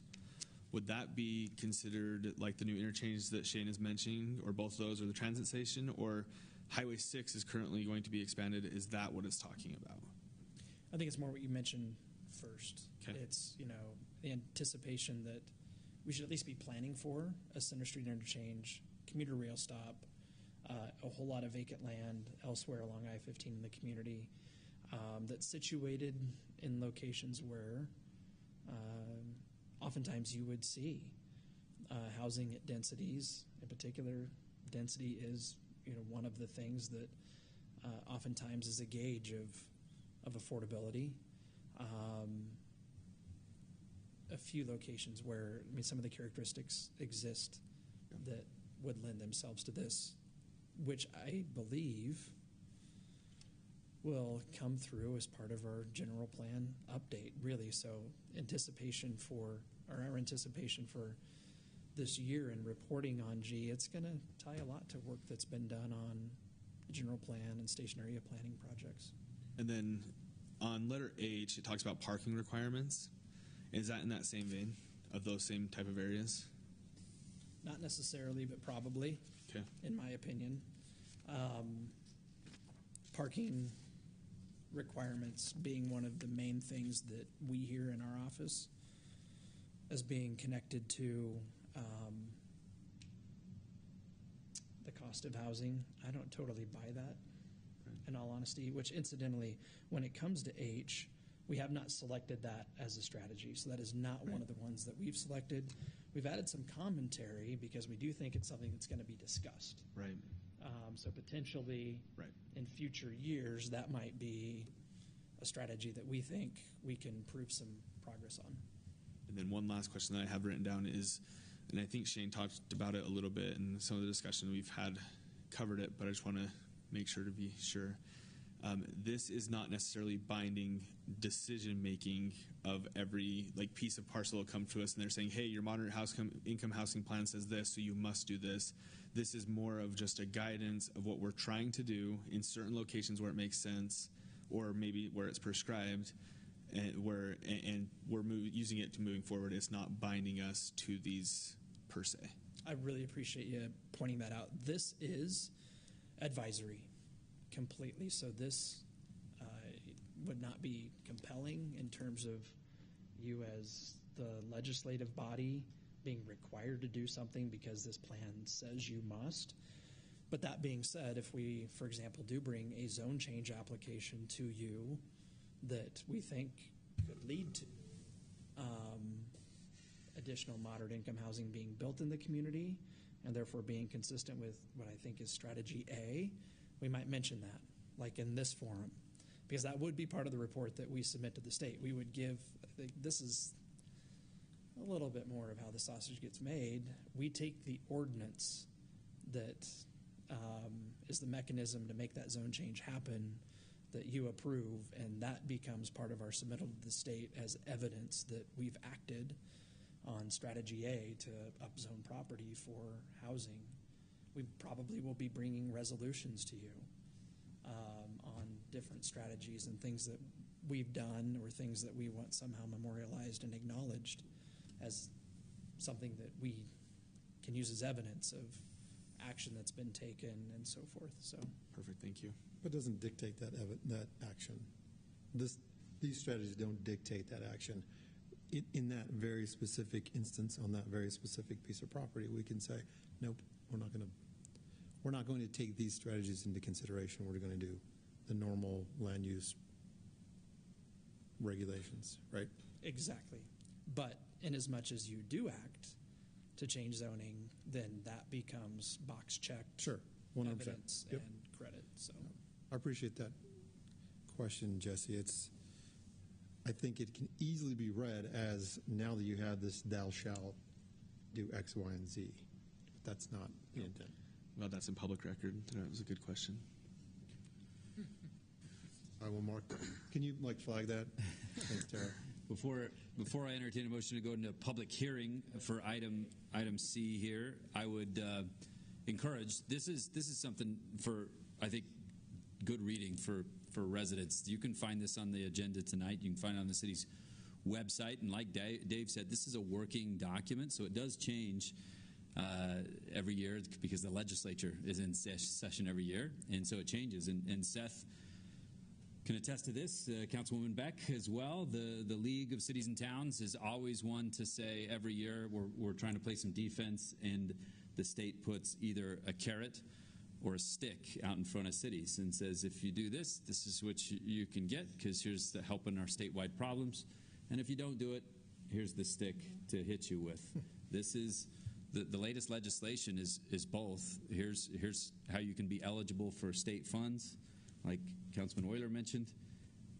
And here, if you don't do this plan, here's the stick, and it can be relatively expensive. So, again, City Manager Perrins, I appreciate you helping us play defense up there, but if you want to get educated on where we're at and why we're at the legislature talking all the time, it's because of things like this, but we're also part of the solution here, like we always have been in Spanish Fork too. So we appreciate the legislators listening to us and seeing what's happening on the ground here, because I appreciate Dave mentioning we are one of the good actors that they say we're looking to do the right thing. So if there's no other comments now about that, I'd entertain a motion to go to public hearing to hear from the public. I move to go into public hearing. Motion made by Councilman Cardon. Second. Seconded by Councilman Oyler to go into public hearing for item C. All in favor say yes. Yes. Yes.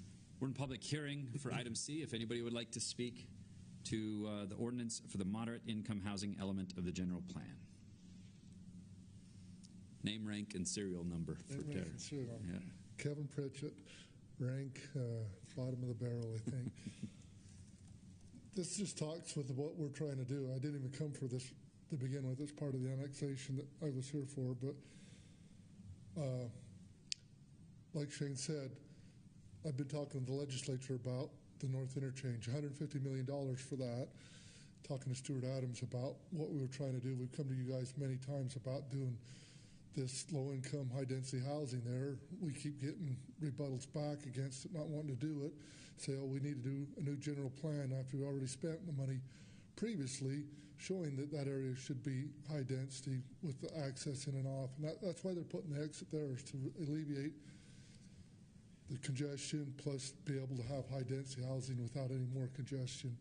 So, talking to Stuart about that, told him we were receiving roadblocks here. He was concerned about the state spending $150 million for an interchange that was for us, basically Spanish Fork and Mapleton, and then not allowing high-density housing, which correlates with the affordable housing. I mean, what we're doing there is multifamily, low-income, with transportation. And you brought up the parking thing. The biggest other thing we have with the city, the argument is every time we try to show something that's low-income or moderate housing, is the parking. Our parking regulations at $2.5 stalls per unit just does not work without making it too expensive to build a parking structure or whatever else not. But anyway, I know it's pride and progress, and I know people aren't wanting everything to change, but it's changing and it's coming, and we've got a big investment in on that property there, and just looking forward to working it together. So thank you. Thank you. Thank you. Anyone else? Yes. You'll do great. Tell Terry your name, please. Janice Fierstad. Try spelling that. I just heard the thing about parking, so which made me think. I have kids who are 20 and older, and some of them live in the high-density housing type of stuff. My daughter in Lehigh, when she first moved there, the city had a rule they could only park. There were certain roads they couldn't park on, and so in order to get to her apartment, she had to park 2 miles away and walk to her apartment. So if we're going to do high-density housing, there needs to be something for parking. I don't care if it's a parking garage, which seems like it might be a good thing. It's just really hard to go visit your family when they're in a place where there's not enough parking. So if you have high-density housing, I just feel like that ought to be addressed. So this just made me think of that. Thank you, Jan. Appreciate it.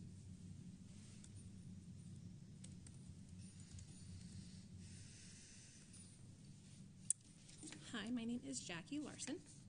So several of the strategies that were mentioned involve a crazy density with some reference to the station area plan. Namely, Q and V were two of them that were mentioned. So that station area plan that was sent out with this survey had a big old target placed on the Leland and Palmyra area. Kind of led to several questions, so I'd like to take you down a journey of the state code. And I'm going to make it quick. I'm just going to try. So the station area plan, which is required, which is your strategy V, it does say that in 10-9A-403.1 that the station area plan requirements and that you have to develop and adopt a station area plan and appropriate land use regulations to implement the station area plan. So then transit zone, that's in Z, or Q, sorry, you set in the plans here that it's anticipated that the new station area plan will identify an area that will qualify for a housing and transit reinvestment zone. So a couple things about the transit zone, because is in 63N-3 Part 6. That process requires at least 10% of the dwelling units within the housing and transit reinvestment zone are affordable housing units. So I give you some credit here because that's the only strategy chosen which does give any sort of rent controls. But considering that it says on the plan that roughly 38% of households in Utah County are falling within the definition of moderate income housing, the 10% doesn't really seem adequate. So continuing back into 63N, the next subsection says at least 51% of the developable area within the housing and transit reinvestment zone includes residential uses with an average of 50 dwelling units per acre or greater. So My issue, again, is where you plan to do this. So the state code says that you have to do the stationary plan, and in the general plan preparation, so 10-9A-403 2D, it does say that you have to, when you're drafting the general plan, you have to consider and coordinate with any station area plans adopted by the municipality if required under 10-9A-403.1, which is also the strategy. Okay. But why are we skipping the part there that says that you're supposed to identify and consider each ag protected area within the municipality and avoid proposing a use or land use within an ag protected area that is inconsistent with or detrimental to the use of land for ag? So the ag protection area that's been there has been there since 90, so the money ag protection. If you go to that part of the state code, which is 17-41-402, it mentions that limitations on local regulations, that you're supposed to encourage the continuity, development, and viability of ag areas. And in the case of ag protection areas, that a political subdivision may not change a zoning designation of or a zoning regulation affecting the land within an ag protected area. It also, and then it also says that you have to actually get approval from all the landowners within the ag protected area. That's like all of Palmyra.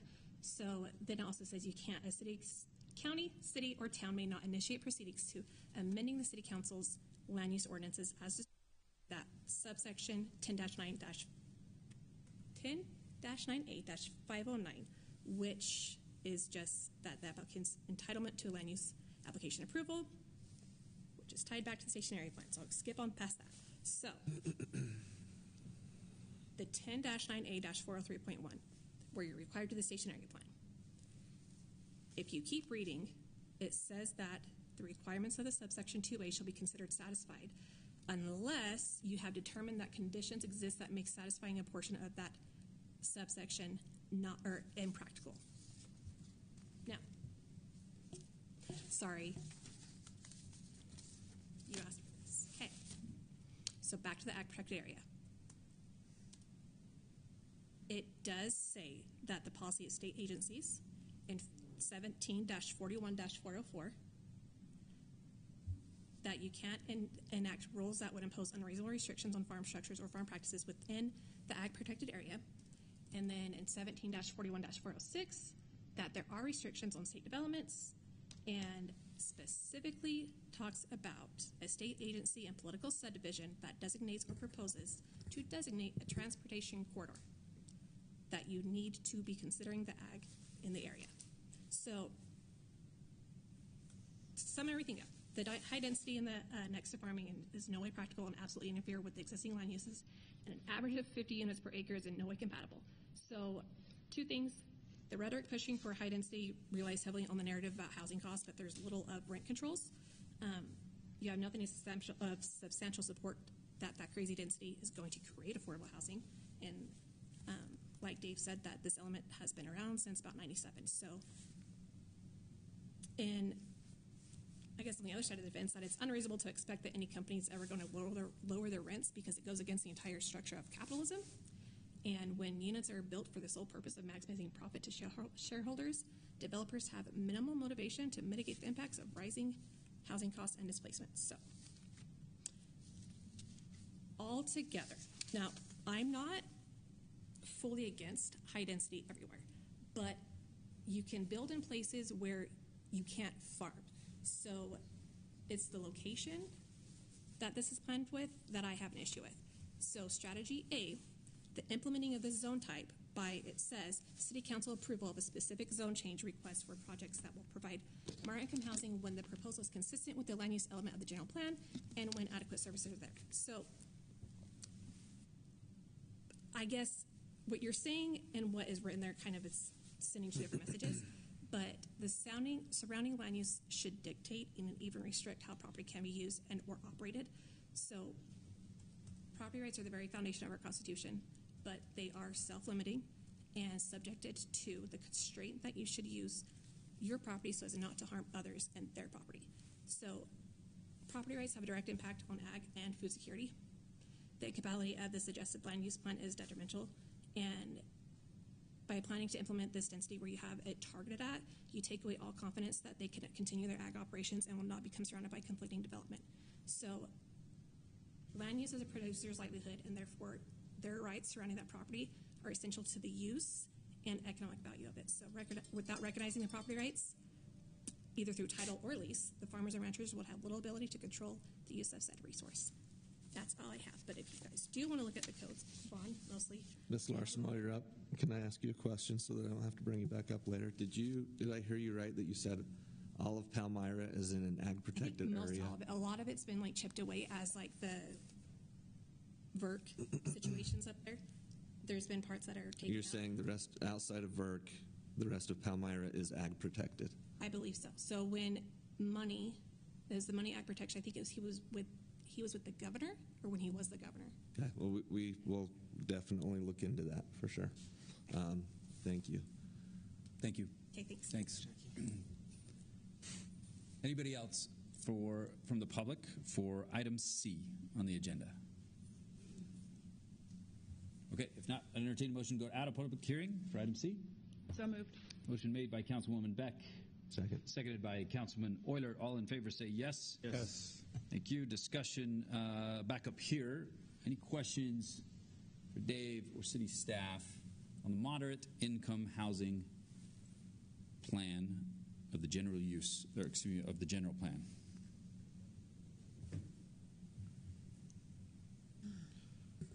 I would say what's before us tonight are 10 strategies on how to increase the moderate income housing stock in Spanish Fork. What's not before us is where exactly that would apply.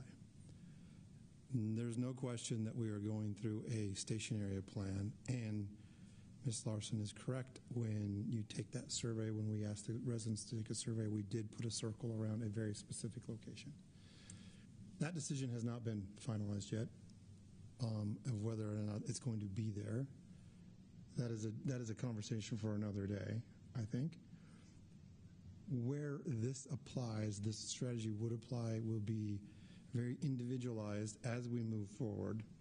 And if we felt like it was too intense or we just didn't want to do it in that location, we wouldn't do it in that location. And that's a conversation for a very specific time on a very specific decision.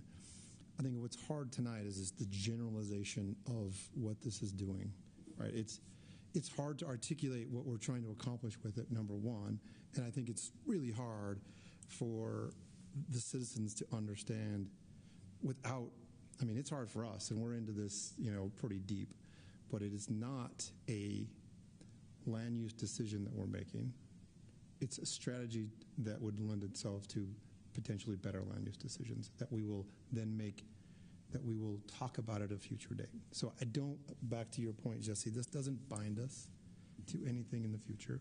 I think the things that Ms. Larson brought up are legitimate concerns that we need to talk about when, in fact, those properties come into question. And when we approve a general plan update, we can talk about it at that time as well. But I don't think this ordinance today binds us into anything in the future. So I'm pretty comfortable with where this is at today, because we're going to have, and we will have, a lot of conversation about that area and how it should develop, what it should look like, what it shouldn't look like, should it even be developed, all of those things at a point in time when that is the agenda item. I think you hit the key point, right? And that's why I asked that question is, does this bind us at all? Because at the end of the day, would I be comfortable today saying all 10 of these things I'm ready to go with? Absolutely not. Sure. There's many different reasons why, right? Some of them is because of maybe not knowing what that looks like. We don't know what UTA, where they want to put a station yet. We don't know a lot of those different things. But I think that the other thing is that there was two other comments, right? Some for, lessening some parking, some for saying, hey, we need some more parking. We need to make sure there's parking there. And there's lots of discussions around every one of these items that we're talking about. One question that I do have from that conversation, and I don't know who is best to answer it, is when we do go forward with the station area plan, what does that look like? Do we, and maybe this isn't a point for this, maybe this is a 101 before we go into that, I don't know, because we're not putting a station area plan in today. We're not. We are in the process of doing the public input for that, but I think that it's important that we are clear on how that goes about, how that process goes forward later, because I think that'll help to maybe clear up some of those conversations that we may be hearing.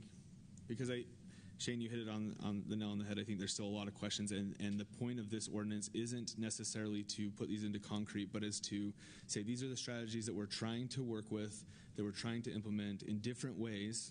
We're trying to do a general plan update.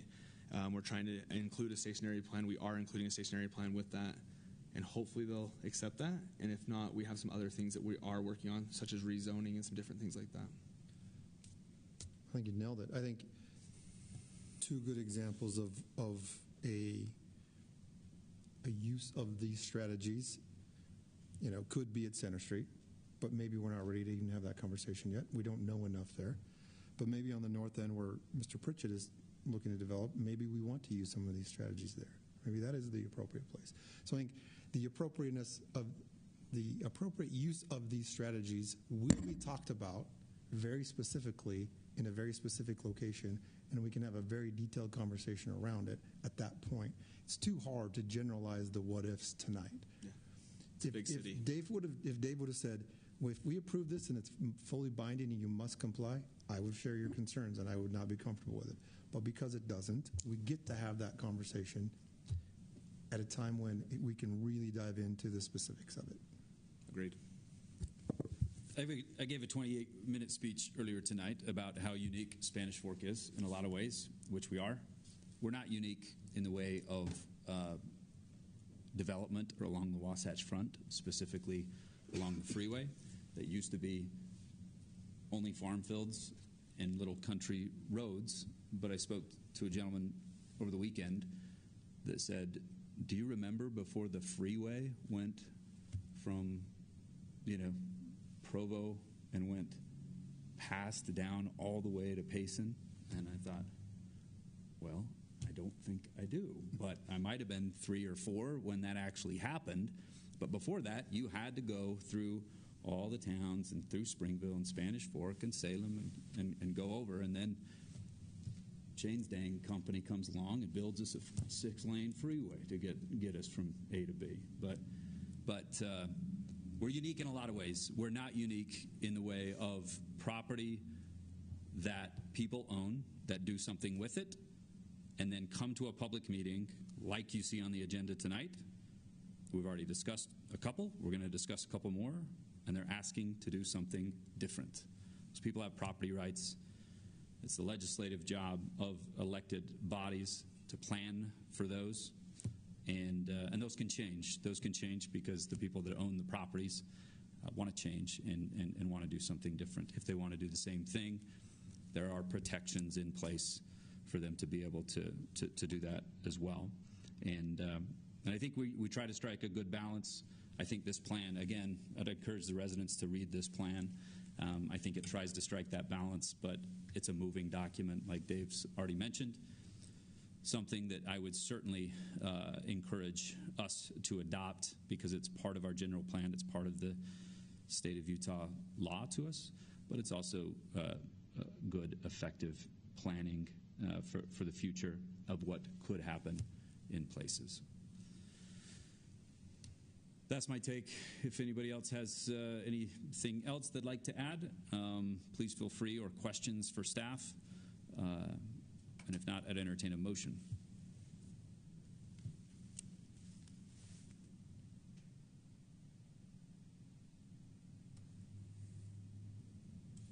I move to approve the ordinance to adopt the moderate income housing element of the general plan. Motion made by Councilman Oyler. Second. Seconded by Councilman Marshall. This is a roll call vote. Councilman Cardon? Yes. Councilman Oyler? Yes. Councilwoman Beck? Yes. And Councilman Marshall? Yes. Item C is approved.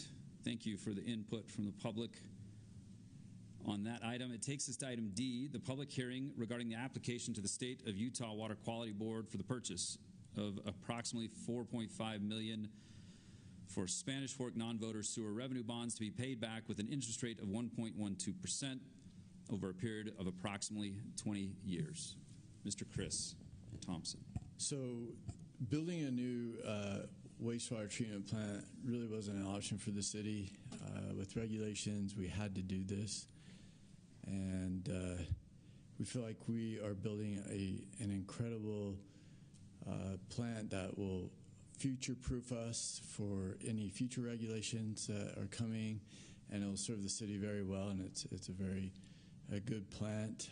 As we got into the design of it, we reached out to the state and asked if there's some financial help that they could give us because of their regulations. We were going to have this big expenditure. And one of the things they offered to us is that they would create a package where they gave us a loan for $4.5 million at a 1.2% interest rate, which is fantastic, especially now. And then they would give us a grant for the approximate amount of interest that we would actually pay of $500,000. And so we get a $500,000 grant and we get this loan from the state. Now, when we were going through the process of designing and getting out packages for bid for this plant, at the beginning, interest rates were really low at that time, and so we took out a loan to build a lot of the plant. But we knew towards the end of the plant that we would have to take out a kind of a loan to pay for the rest of the plant. And so what we have done is we've saved this grant and loan for the end of the of completing the plant, so that we could use those really low interest rate bond monies early on. So we're now finishing up the plant, and so this is the time to take advantage of this 1.2% loan and the accompanying grant. Perfect. Any questions for Chris? Yep. Chris, we talked about a bond for this exact same sewer plant project. Thank you. That's better than sewer plant. Yeah. Project 2 times ago, a month ago. At that time, it felt like that was the final ask. I'm assuming that this is not an addition to that, it's a supplement of that. So I think we asked for a $50 million bond last time, right?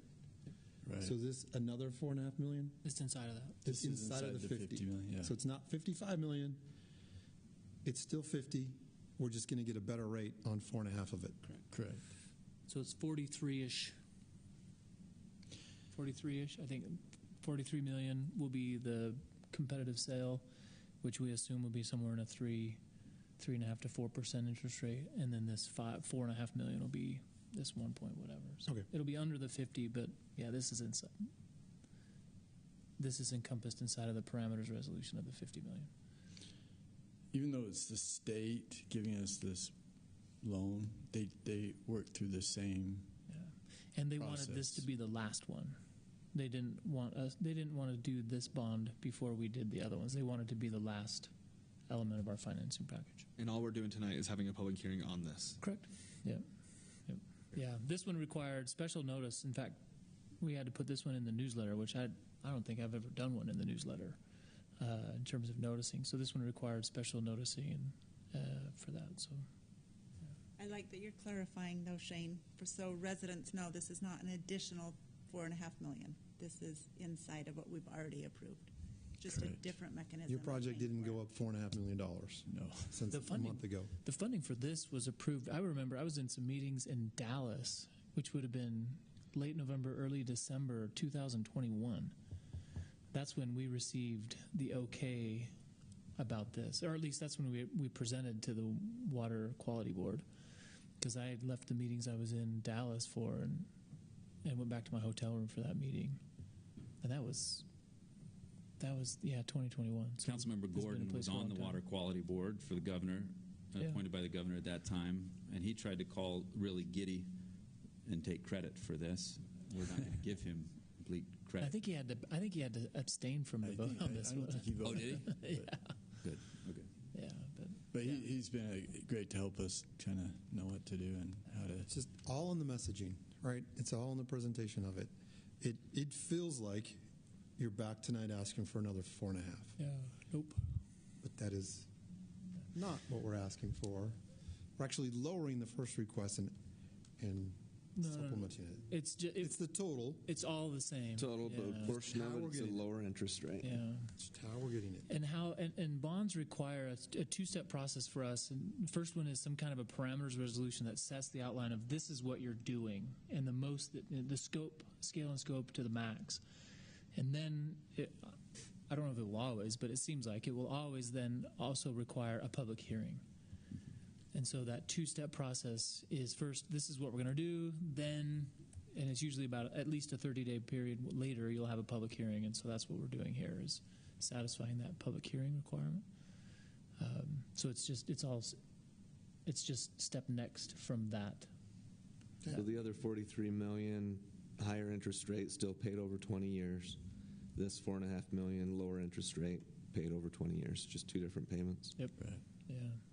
Yeah, we estimate the blended interest rate for the whole package will be about 2.4%, which is really good. Yeah. Really good on I think for the bond for this. Our portion of the bond for this is about $105 million total. Mapleton has a portion of that as well. Shane, a good message for the residents is because of how we structured this funding package, Zions Bank did some calculations for us, and they feel like Spanish Fork saved about $25 million in interest because of how we staged the funding and bonded when rates were as low as they were. Cool. Thank you. Again, before I entertain a motion to go to public hearing, if there's no more questions for Chris, is that we're unique in a lot of ways. We're the home of Pride and Progress. We're not unique in the state of Utah Water Quality Board handing out some low-interest money to other sewer plants being built around the state.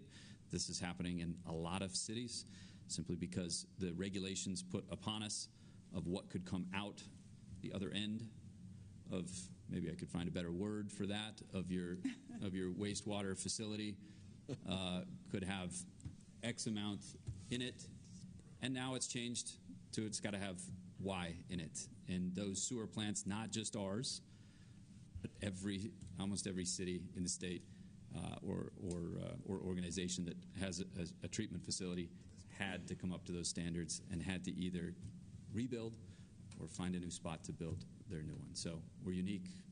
We're not unique in this. It'd be nice if they would have covered the whole $50 million with that interest rate. Yeah, it would have been. Yeah. It would have been nice. And I'll add, Mayor, I had the opportunity to share some thoughts to the news media the last couple of weeks about this. And when you're at the treatment plant and you look at or smell what's in the area, what's coming down the pipe, it makes perfect sense that it's not cheap, right? To take that water that is a different color,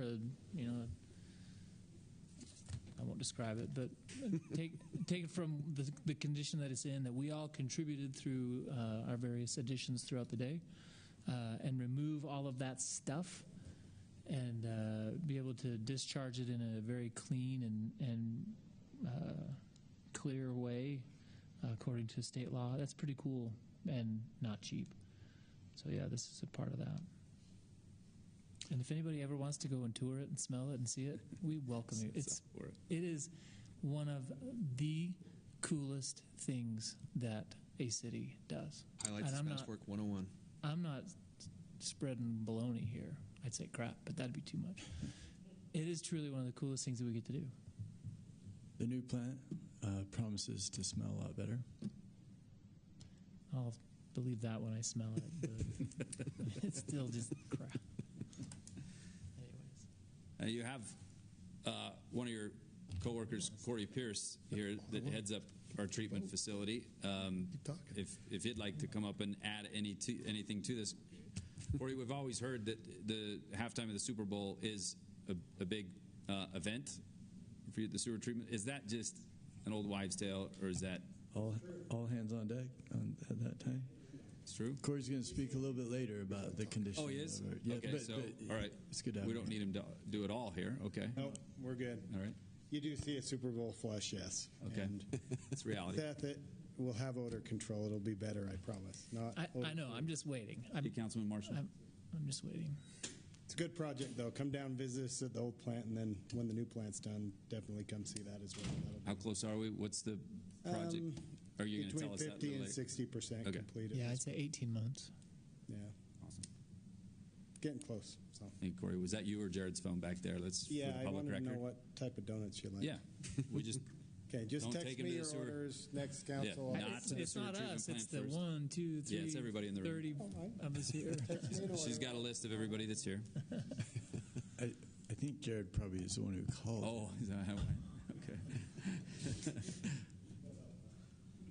Any other questions for Chris before we open this up to public hearing? Okay, if not, I'd entertain a motion to go into public hearing. So moved. Motion made by Councilwoman Beck, seconded by Councilman Cardon. All in favor say yes. Yes. We're in public hearing now for item D, the public hearing regarding the State of Utah Water Quality Board of $4.5 million. Anybody from the public that would like to speak to that item? Well, geez, I wondered when the councilman would get up here.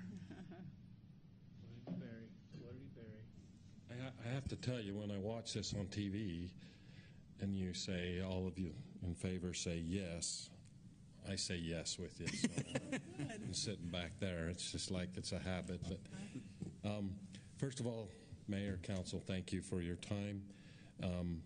I should have got up in the public hearing. I also want to thank you for the Valentines. 3,000 is a lot of Valentines, but if it saves just one, and I want them to know that we actually absolutely care about these seniors in these schools, and these juniors and sophomores. Such an awesome thing that you've done, and I want to just second that. Thanks for your State of the City meeting. It was great. I'll second. We are the greatest city in the state. The reason I came tonight was, and then Shane leaves, was some clarification on this $4.5 million, because all I seen, and Chris, thanks, all I seen was that it was another $4.5 million, and I'm thinking, we just did 2 bonds. Why are we doing another one? So he asked the right question. And that's what I wanted to hear, is just a clarification, because when you read the letter that came out, it just sounded like we was just getting another $4.5 million. So, Chris and Corey, thank you for what you're doing. The sewer plant is, I would drive by it almost every day. It seems like nothing happens, and all of a sudden a bunch of walls punch up, and so it's a good thing. So, thank you for what you guys do. Thank you. I'm excited about the sewer plant. I don't know how you get excited about that, but when a city spends that kind of money, it's exciting to see it build and what it'll do for our community. And Seth, it's brown. You can use that word. It's green brown. Come on. It's camouflage color. Yeah, thank you. Thanks, Chad. Thank you, Chad. I think you just gotta. He's not here on first and third Tuesdays anymore, Corey. So I mean, if he likes the sewer plant, put him to work. All right. Anybody else from the public that would like to speak to item D? Yes, sir. My name is Jim Jett. I probably should know more about this, but having seen this, I don't see anything about when it's supposed to happen, when it comes online. So I'm curious as to know more about it, or where I can find out more about it. Perfect. Thank you, Jim. I think Chris was alluding to Corey talking later about that in tonight's meeting, or is he talking about something else? He'll be talking about a lot of the sewer things, but the plant is supposed to come online mid-year 2025, so year and 3 months. Anybody else from the public for item D? If not, I'd entertain a motion to go out of public hearing. So moved. Second. Motion made by Councilman Oyler, seconded by Councilman Cardon. All in favor say yes. Yes. Any other questions for staff on this one? I will point out that the technology, pretty neat stuff, years and years ago now that we were looking at it, but I remember demonstrations down on site there with straws that are basically filtering water and a combination of lights and everything else that goes into the technology now. Certainly the year our current sewer treatment plant was built. I don't know. 1953. So just think about the technology in 1953, the vehicles that you were driving in 1953, what you were talking on, how you were communicating with your family, friends, in the world, and that technology versus the technology of taking care of water and treating water is quite advanced now. So it's something. It is something to see. Hopefully, it's not something to always smell, but it is something to see. So if there's no other questions for staff here, I'd entertain a motion on item D. We don't need a motion on this, just a public hearing. Okay. Thank you. I see that. We've satisfied the public hearing. Takes us to item E. It's the Boyack-Evans Brockbank Addition Annexation. Ordinance to annex 2.4 acres located at approximately 1600 East and Highway 6 with an R112 zone. Mr. Vaughn. Mayor and Council, there was an existing island of unincorporated county within the city. I bet you never knew it existed. Between 100 South and Highway 6, including a portion of the railroad corridor. 2.4 acres. Nobody lives there. There's not a single resident in that area. Because it's an unincorporated island with fewer than 50 acres, it can be annexed by an ordinance through a resolution process. He previously passed the resolution. This is the public hearing for tonight and an ordinance to adopt. Any questions about that? Questions for Vaughn? I think, well, maybe safe to add, Vaughn, also this kind of sprung up on us after I think the county did some research that all of a sudden this island kind of appeared. Yep. And it was an unknown island. Started seeing it on some maps. Yeah. I've never seen that before. Yeah. So I don't know if there was a volcano or something underneath it that just brought the island up out of the ocean or something. But that's some annexation humor that I don't think anybody got. Vaughn was just on a beach. But if you happen to be on a stretch of 100 South in Spanish Fork and about 1600 East, and you got in an accident, you should call the county instead of the city right there. You might be going to the county justice court if you speed. That if you speed. Yep. Okay. Well, I'm glad we've found this and trying to fix it. But any questions for Vaughn before we hear from the public on this? No. I'd entertain a motion to go into public hearing. I move to go into public hearing. Second. Motion made by Councilman Cardon, seconded by Councilwoman Beck to go into public hearing for item E. All in favor say yes. Yes. We're in the public hearing for item E. Anybody would like to speak to this item? Seeing none, I'd entertain a motion to go out of public hearing. So moved. Second. Motion made by Councilman Cardon, seconded by Councilman Oyler. All in favor say yes. Yes. Discussion back up here. Any questions for this cleanup annexation? Nope. I'd entertain a motion to approve item E. I move to approve the ordinance approving Boyack-Evans Brockbank Addition Annexation. I can speak that. Motion made by Councilman Cardon, seconded by Councilwoman Beck. A roll call vote. Councilwoman Beck. Yes. Councilman Oyler. Yes. And Councilman Cardon. Yes. Item E is approved. Takes us to item F, the last public hearing item on our agenda tonight, the resolution approving fiscal year 2024 budget revision. All right. Seth challenged me if I could do 30 seconds a slide because I told him 1 minute, so we'll see. Okay. Yeah. Not a whole lot going on. So why the need for a budget revision? Update revenue projections, capture any changes in priorities. We've had some project costs come in differently than expected. And then I think we have one fee change and one donation request. All right, the donation request, 2 weeks ago we had the community garden group here. They're requesting use of 2 rooms, the library, a library classroom 4 times during the year, and then across the hall we have the multi-purpose heritage room. They'd like to use that for 1 hour each year, so the total donation would equate to $140. Any questions on that? Okay. Fee schedule change. Brian Perry's going to be talking about TV service rate changes later. The library has an after-hours staffing fee for that heritage room, so if somebody's wanting to rent that room after hours, we just want to make sure we have an employee here So $30 an hour for that. General fund summary. Revenue's going up about $1.1 million. Expenses going up about half that. The difference, we're going to transfer to the land acquisition, capital buildings, capital project fund.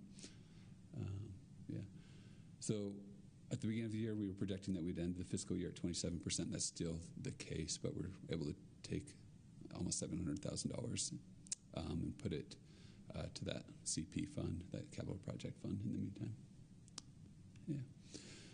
Revenue. So what's going up? We have some taxes that are not coming in as good as expected, and then we have some that are coming in better than expected. Fire and EMS revenue is increasing by $300,000.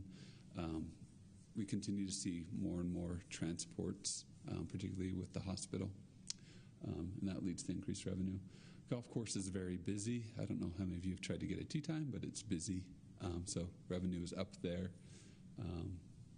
Almost $200,000 there, over $200,000 that we're increasing that.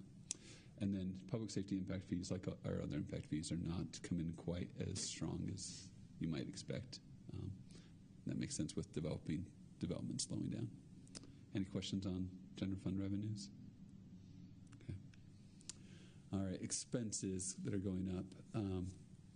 Planning Division is adding $25,000 in their grant. GL, they've spent $50,000, but they have a grant that was a total of $300,000. So we're budgeting that they could use that if needed. Golf expenses increasing. So part-time wages, they're busier up there. They're needing a little bit more work up there. GPS units, and then some grounds maintenance. Fire and EMS expenses increasing $43,000, and that's being covered by that increased revenue. One thing to note on the fire and EMS, we've combined the fire budget and the ambulance budget into one budget. So what previously displayed as two separate divisions is now one division. Back when it was Chief Brent Jarvis over fire, and then you had Don Thomas running the ambulance budget, it made sense to have those separate. Now it's under Chief Eddie Hells, so having one makes it a little better. Parks budget is increasing $62,000. Various supplies over time, and then a shade cover over the playground at Swenson Park. And then fairgrounds is going up $66,000, so some facilities being upgraded there. And we received a donation for a project, I think, for some speakers in the arena. But got a head nod from Dal. Any questions on any of those items? Can we clarify on the golf expenses, the $42,000 for the GPS units? We're selling those. That will be covered by increased revenue. So those GPS units will tell you how far you are away from the hole. But right next to the yardage, there will be, I guess, a advertisement. So I'm just asking, like, where would that money come in? Would that be in next year's budget? I believe we're starting to get those already, so I think we're getting some revenue in this year's budget. Yeah, that'll all be covered by ads that they're selling that are going to be right on the display screen for each hole. But we'll see that in the budget at what point? Do you know if that's in this year's? Because it's in the budget right now as an expense, so when will it come back as a... Yeah, the revenue's going to come in this fiscal year. Okay. And Dale, that's an annual revenue as well? Yes, those ads will be sold annually. It's a one-time expense with some ongoing expense, but not as much as the initial capital expense, right? But then the ad revenue is ongoing. That's correct. Thank you. So one advertisement per hole. So if you want to be on there longer, you get the par fives, right? Yeah. Smart. Yeah. Finance guy. Attorney marketing sales. Capital Projects Fund, Land Acquisition and Capital Buildings Fund. So this is the fund where we're building smaller buildings that we're not bonding for, and then acquiring land. Interest earnings are coming in well, and then that $682,000 from the general fund. Rec Center Fund, we're increasing this from $2.6 million to $20.5 million. So that will be funded by the bonds that we issue in the next couple of months. All right, now into the enterprise funds. The water fund water tank budget is going from $3.5 million to $4.2 million, and you can see Chris's note there that construction is proceeding better. I don't know what better means exactly, but faster as well. flood expenses going from $850,000 to $1.54 million. So rebuilding the banks on that Upper Crab Creek line. And then we had previously planned on issuing debt in this fund, and we don't feel like it's going to be needed in this fiscal year. But any questions on the water fund budget?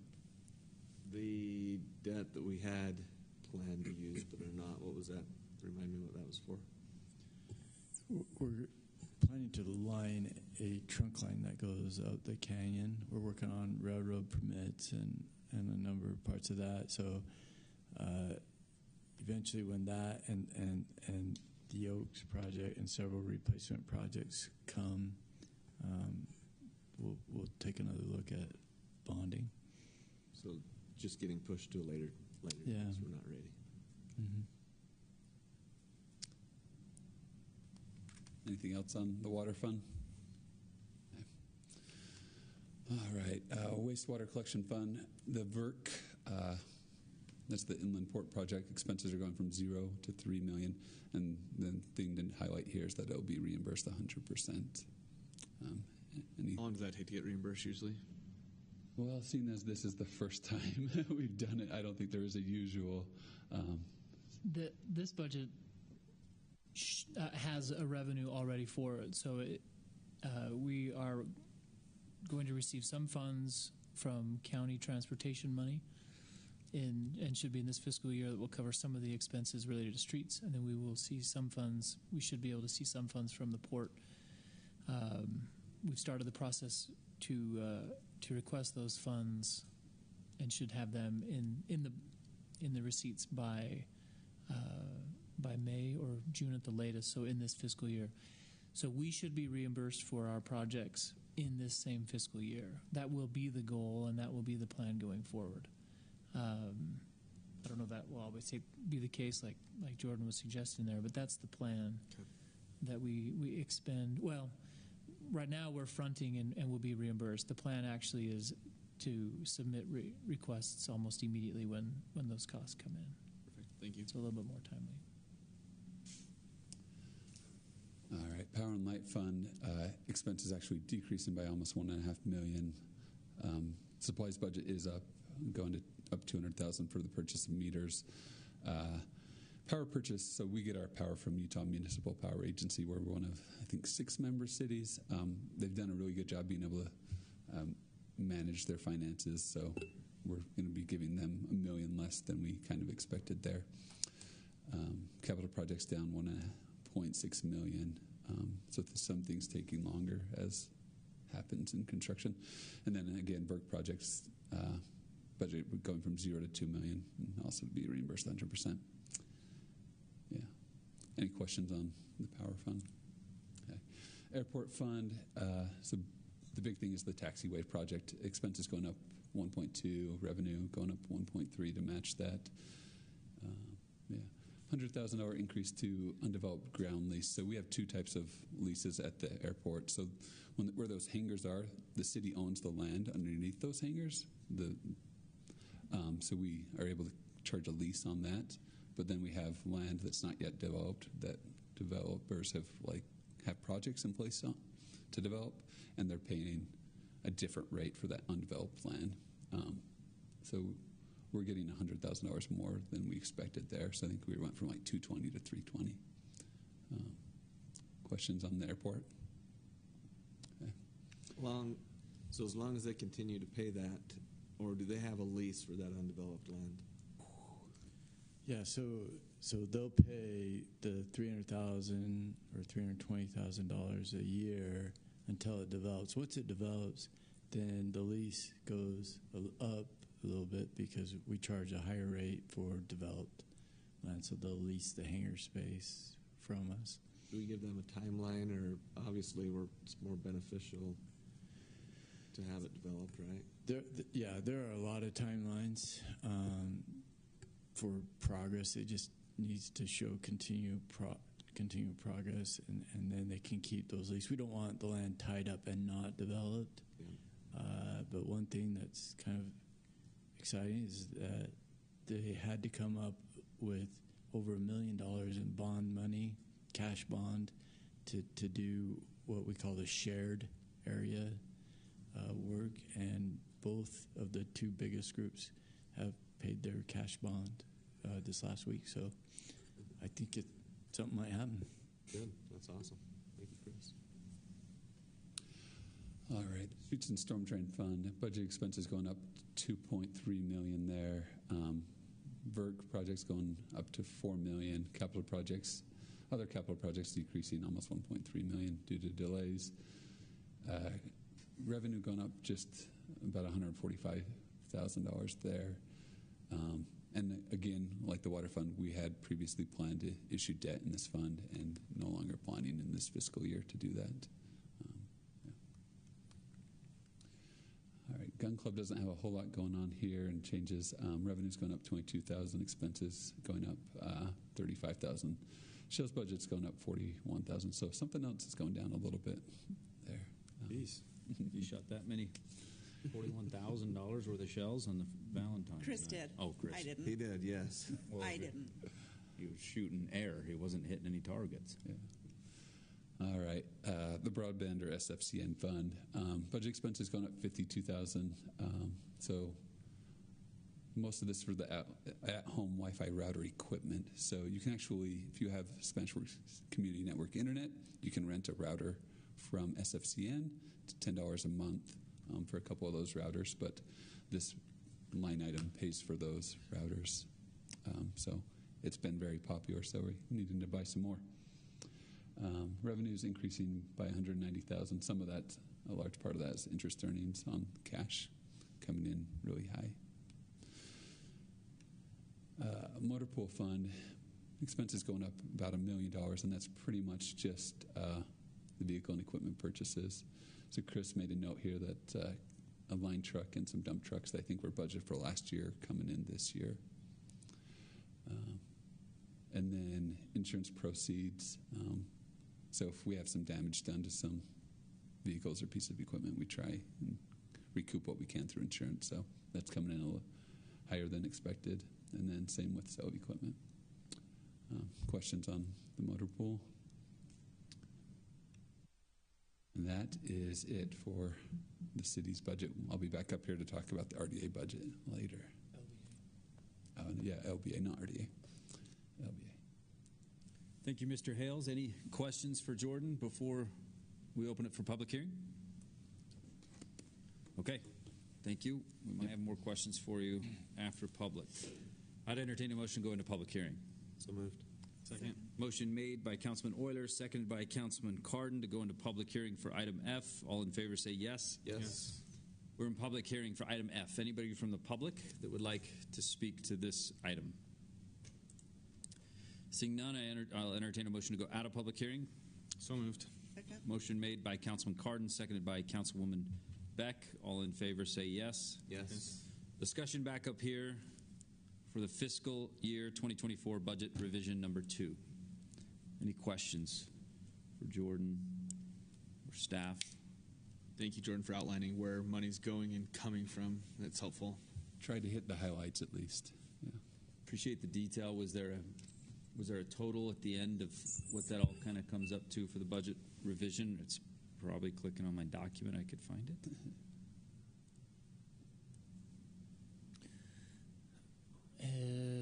It's by fund is how we would say show it, but about 560 net change in the general fund, and across the 5 utilities about $7.5 million, and most of that is like VERC related in terms of that increase.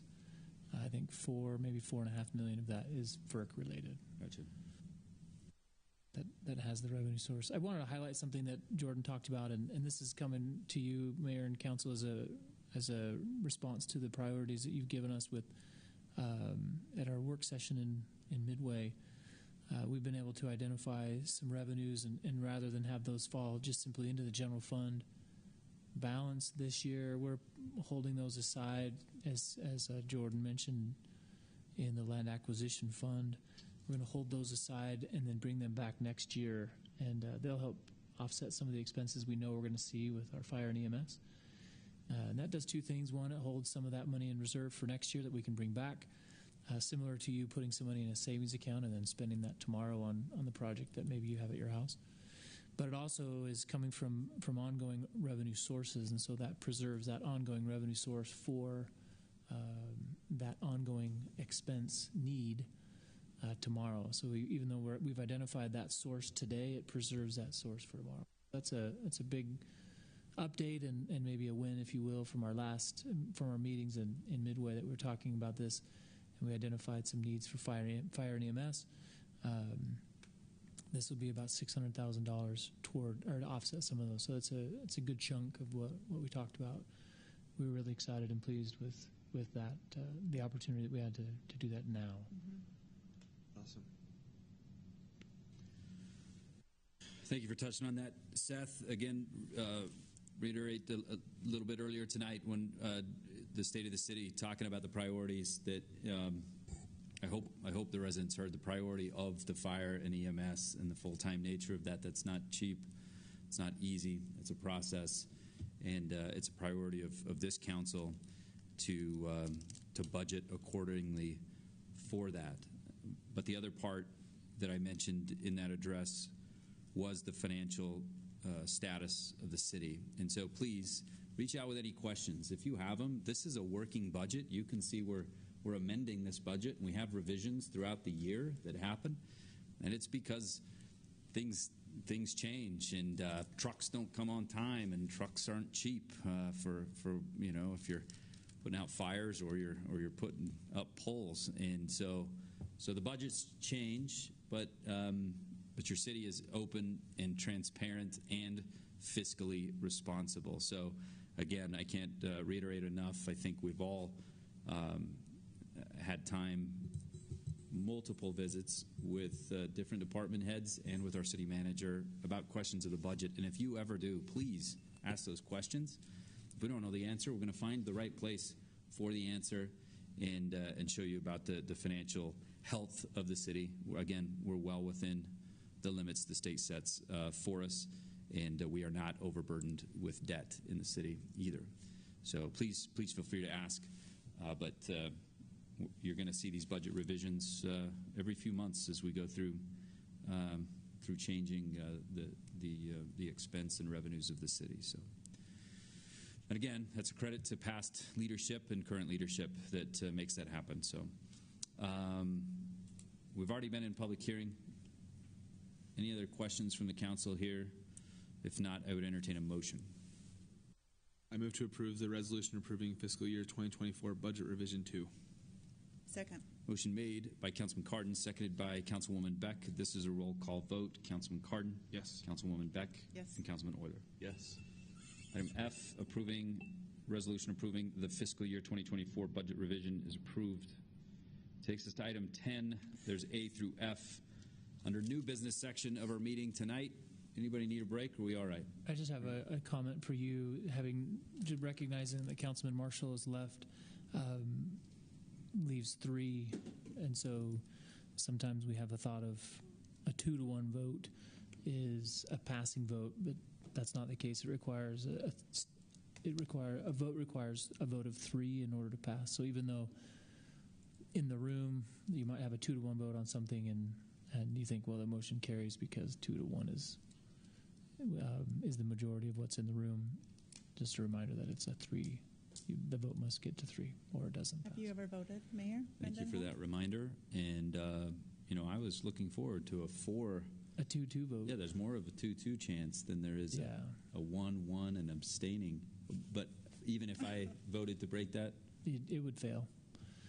You would still be a failure. You dashed my hopes. Sorry, that was voting humor. Thank you for that reminder. And yes, so good. We can ask good questions here on these next items and make sure we get all the answers we need to make an informed decision up here for the residents. Mr. David Anderson, the West Meadows Annexation Acceptance for Further Study. Again, thank you, Mr. Mayor. This is just over a 40-acre site located out near the Salem-Benjamin interchange. This is not entirely unlike an annexation that was proposed a couple of years ago that lost steam for a variety of reasons and did not progress beyond being accepted by the City Council at that point for further study. There are multiple steps that we go through with annexations. The first real one is what's proposed tonight for this. As the name suggests, this is an opportunity for the City Council simply to greenlight the process of further study and review of what's being proposed by way of the annexation. I've said this before a few times, I'll just kind of repeat. The big pieces, should the City Council accept this annexation for further study tonight, that initiates a formal process that's pretty clearly defined in state code that we go through as city staff by way of notifying different entities of the proposal and doing a study of the annexation proposal, its impact on the community and surrounding area, the ability of the city to serve the area, various things like that, during a period of time that's available for people withstanding to provide a protest of the annexation. At the conclusion of that period, and when the study's complete, sometimes that's 2 months from now, sometimes it's a year from now, the annexation is presented to the Planning Commission for a recommendation on the annexation and zoning. That happens before the annexation is then brought before the City Council in a public hearing. And at that point in time, the proposal is ripe. It's ready for the City Council either to approve or deny the annexation. So that decision would not be made for quite some time in all likelihood. The actual approval or denial of what's being proposed tonight. For a variety of different reasons, the Development Review Committee has recommended that this annexation be accepted for further study to get the ball rolling in the direction of further consideration. And that's really the long and short of it. And know the applicants that are involved with this proposal are here tonight. They probably can answer questions about their intent and things like that. Well, no, probably. They certainly can answer questions about what they'd like to see happen here better than I can, but I'd be happy to answer any questions that I can as well. Dave, do we know what the applicants are looking for as a way of zoning? Yeah, what was represented in our Development Review Committee conversation was rural residential zoning at this time. Clearly, that's not the intent long term, but just by way of getting the property annexed into the city, sometimes we call it the holding zone, and that's what we've discussed at least so far. Conceivably, that could change in future weeks and months, but that was one particular reason that the DRC felt like this was an appropriate time to move forward with the annexation. And do we have, I know that we approved a study for this before. Is this project different? Like you said, the other one kind of fell through. Is this different than the other project? I guess that was maybe open-ended enough. No, I think based on what I understand of this group's intent, it's different in that per our current general plan, they'd like to follow that with a zoning proposal at some point in the future and develop the property consistent with what our current general plan calls for. The previous group was not doing that, so that was a challenge. Okay, thank you. Thank you. Any other questions for Dave or city staff here? Dave, I guess one question is, as we continue, obviously we know and we've shared with the community that we're in the middle of a relook of the general plan, right? But at the same time, we can't really postpone or tell property owners that, hey, you can't, for at least the next year or however long it takes, you can't submit anything. You can't do anything with your property, right? And so how do we find that balance between what you just mentioned, current general plan, and possible changes based on the studies that we're doing? I think we rely on the council's judgment to help us make the right decision there, really. in this particular area, for a variety of reasons, I wouldn't expect any wild changes to the general plan. So, for example, I'd suggest that, and I'd also say that by the time we get through the steps that need to be taken before this could be considered, for action on the annexation, I think we'll have a much clearer picture of what the general plan's calling for at that point in time, an updated general plan. Probably more importantly, I'd say that's a good reason to go ahead. Should this be the case in a few months or whatever, to annex it with rural residential zoning, so that that decision can be put off to when we do have a more clear picture of what the council's expectations for the area are. Perfect. Thank you. Thank you, David. This isn't a public hearing. If the applicant is here, landowner would like to speak to this, feel free to come up, and if there's anything you'd like to add to Dave's summation, you certainly could. You don't have to.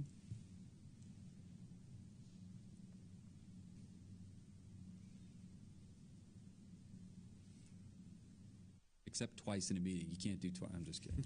Kevin Pritchett again. We're just, again, just progress of the city. This is the only exit in the Wasatch Front, basically, that hasn't got anything on it at this point. So, we're just moving in the direction to get started and start out that way and then see what the general plan has. But the thing I guess I'd say with the ones that are against, thinking we're taking away all the farmland or whatever else, not. When you annex in, we're not taking away anybody's rights. We're just increasing those rights. It gives the people that own this property the ability to either sell or to keep farming. If you go up on 123rd South in Salt Lake, on the southwest corner, there's a 10-acre spot there. He's got 10 horses there on 10 acres. It's $1 million an acre. He could sell for the high-rise apartments that are next to it. He wants to keep his horses, so $10 million to keep 10 horses, that's his free right. Nobody can stop him from doing that, and people have to realize that.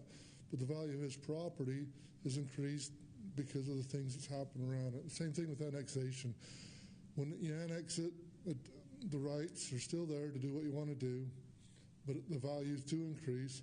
Many of these farmers we've taken out have taken that value of money and went Delta or Nephi or other places and bought 5 to 10 times the farmland to continue to farm and do the things they want. Now, it's not the heritage that they had, but things change. When people came here, it was different. When we all expanded from Salt Lake, it was dealt in 1847, and we see that we weren't there till 1855. So what those people thought when we came there, it's just part of the progress that goes on, and it's coming, and we want to do it.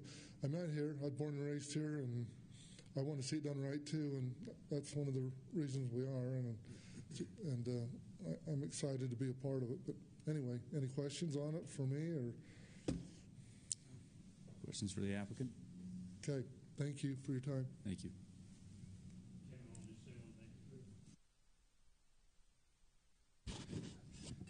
I have to lower this a long way from Kevin.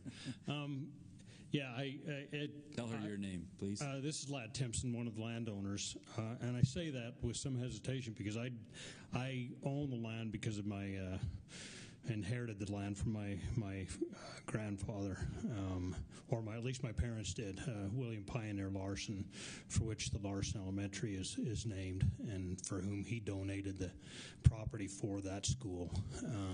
So I'm proud to have worked on the farm down there with my grandpa for many years. So I as Dave mentioned, we brought this forward before when I was working with some other developers, and they tried to convince me that by with an oil company and a home builder that we could get the city to change the zoning pretty easily, and I kind of never believed much in that. And what I'll say, in working with the Pritchard family on this now, I'm very much pleased with the fact that they want to ensure that we do this in a way that it meets the master plan, knowing that the new master plan is coming in November, but also knowing that it may not change much, and knowing that we want to the commercial and in a certain part of that, and the current bubbles kind of give us a framework to work in. I feel much better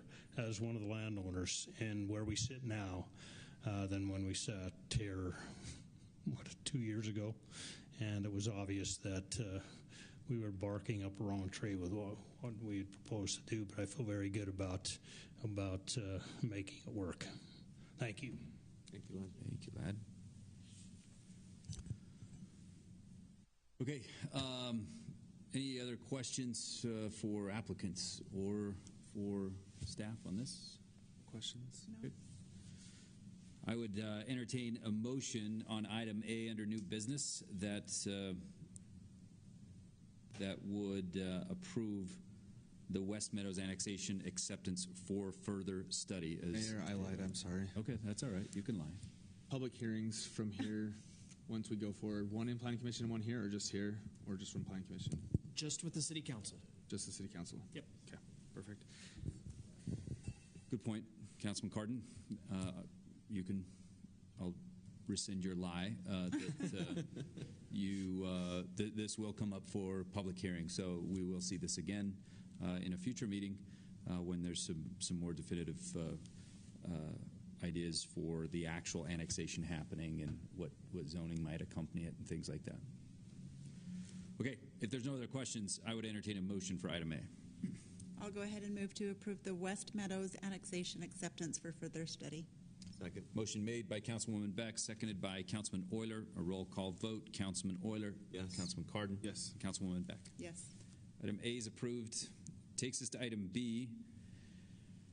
The negotiated extension of the SESD agreement regarding reimbursement and facility transfer.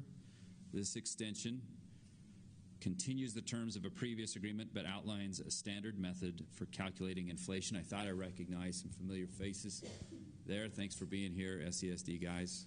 Chris Thompson. Yeah, there's a lot of people have come to work together on this, and some of them are here, and I'd like to invite them up to this first row, maybe give them a little chance to say some words at the end of this, if we could. We have Brooke Christensen from SESD. We have Brent Winder, who's the mayor of Woodland Hills and is also on the SESD board. And we have Mark Holdaway, who is the finance director of SESD. If you could come up, and then Jake Tyre from our Power and Light. If you could just come sit up here, and I'll give you a little bit of time, but just really glad to have you all here and appreciate you sitting through some of our meeting here. It's hard to predict when exactly different things will come up, but we're really grateful for the relationship which has been growing with SESD and how good they've been to work with on this extension. A few years ago, a very hard worked out agreement came between SESD and Spanish Fork, which governed how, when we annex property, how we make that changeover from SESD Electric to Spanish Fork Power. And that agreement has worked well for the last 2 to 3 years. And we've recently come together and said, okay, what's the next step? How do we extend the agreement? And really very little modification.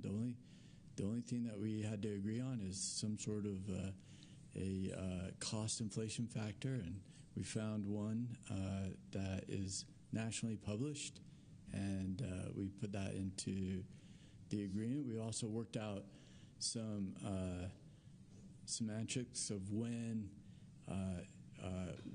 that factor will come to bear, and timing, and when this agreement should renew, and some of those things. But those details are a little bit more complicated.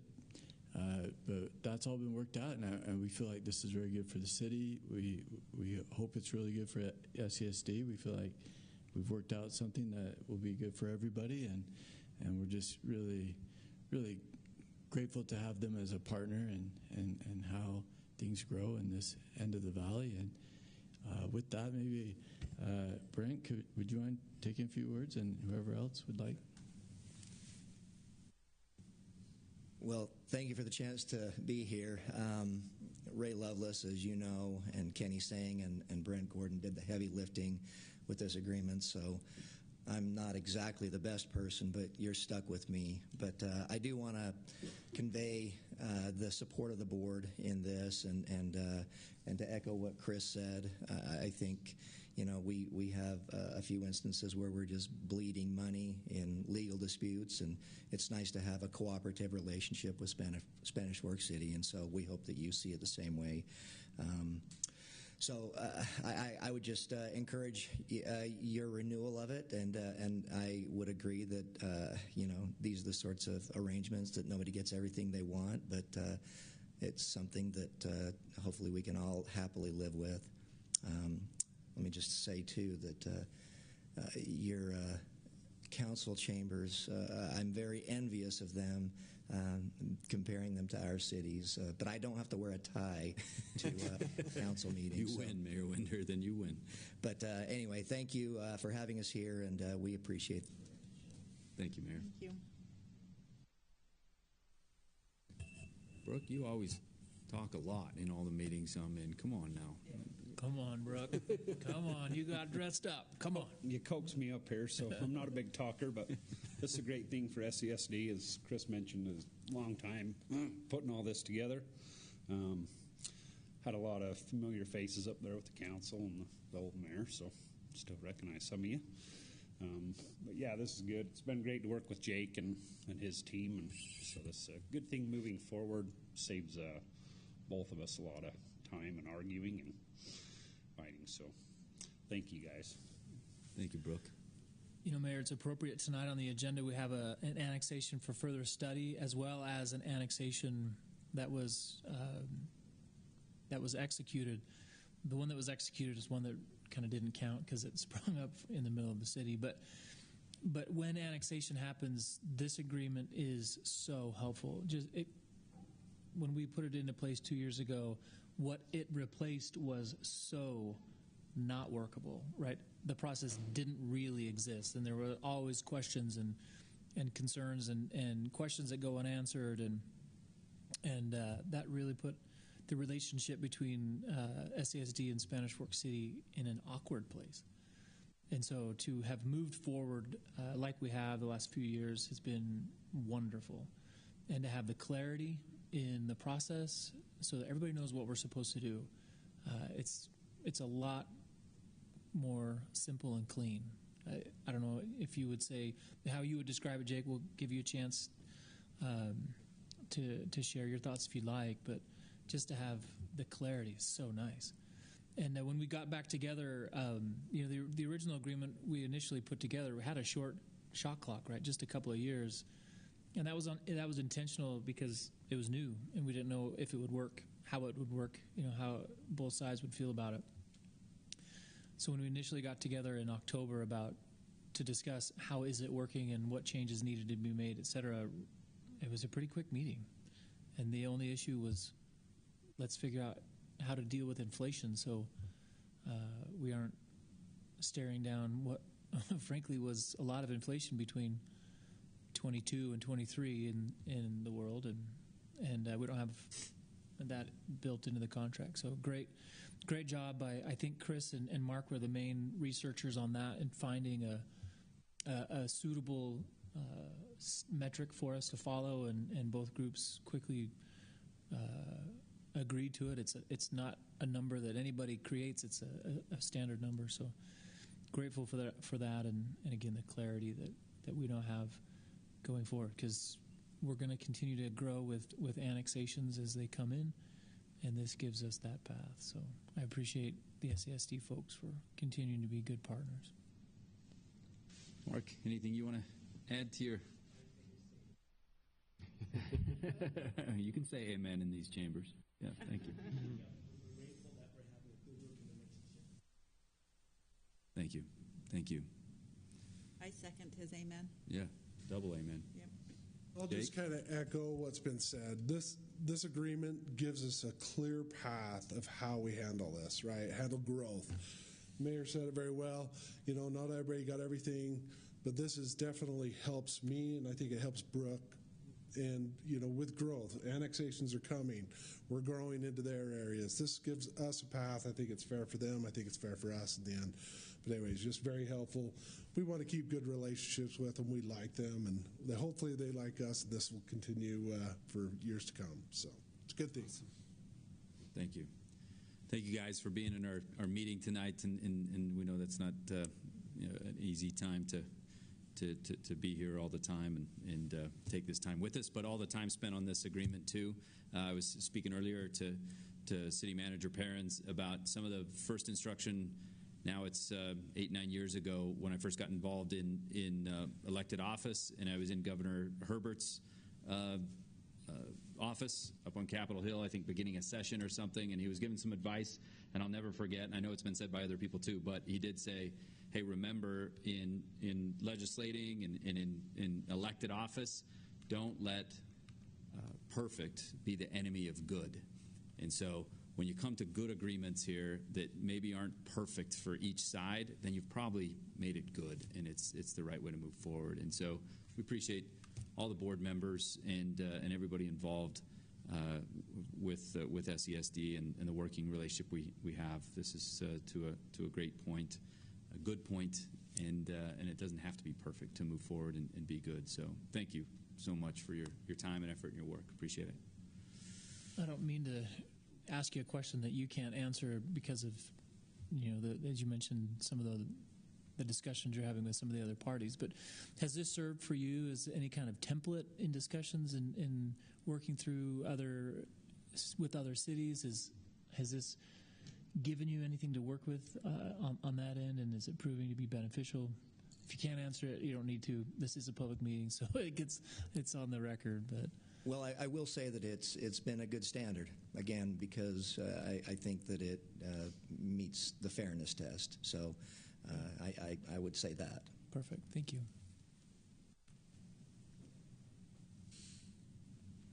I'd like to add, too, is kind of breaking the ice with some of the other conflicts we've had with the neighboring cities. And it's nice to have this example of saying, hey, we made it work here. I think we can make it work in these other areas as well. And so we're very grateful to have good partners to work with through this. So thank you. That's good. Appreciate that. No offense to the attorney in the room, but we don't need to make attorneys wealthy all the time. Come do agreements. Oh, okay, that's right. I knew that. Paid either way, so he's good. No.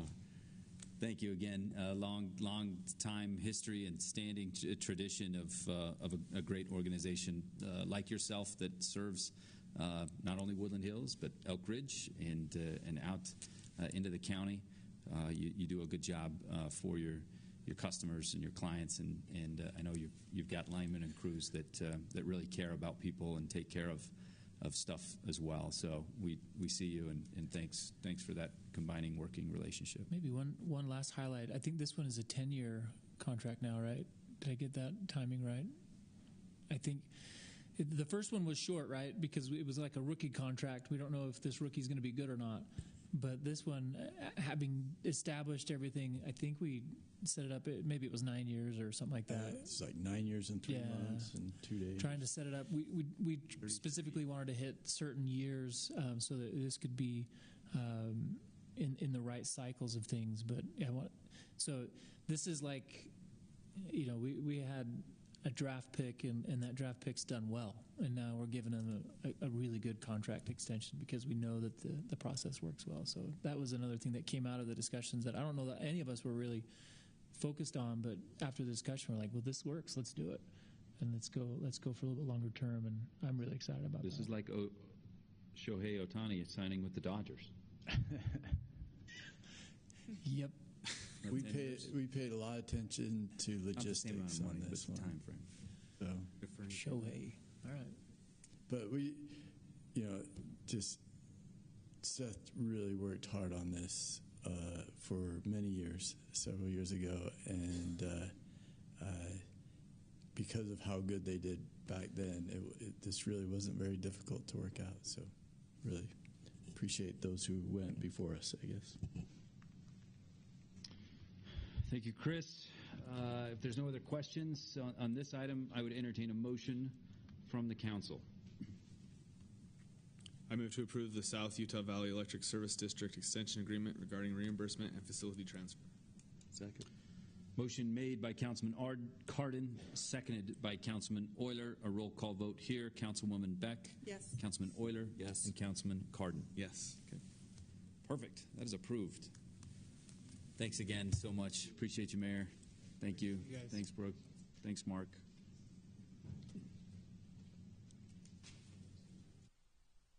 We brought Brian out of the bullpen. I know. Brian's out of the bullpen. We're talking Shohei Ohtani. We just celebrated a great contract, and now he's going to remind me that I'm an idiot paying for cable. And I'm not an idiot. I just like to pay more money. Oh, shoot. Mayor, thank you. With an endorsement like that, let's move forward. That's right. This is certainly not, I apologize for my voice, too. I'm still kicking the tail end of something here that I've been assured that I'm not contagious. This isn't our favorite topic, but we have to cover this topic. It's the cable TV rates. There's a couple of things that have happened in the last year that we wanted to make our residents and our customers aware of.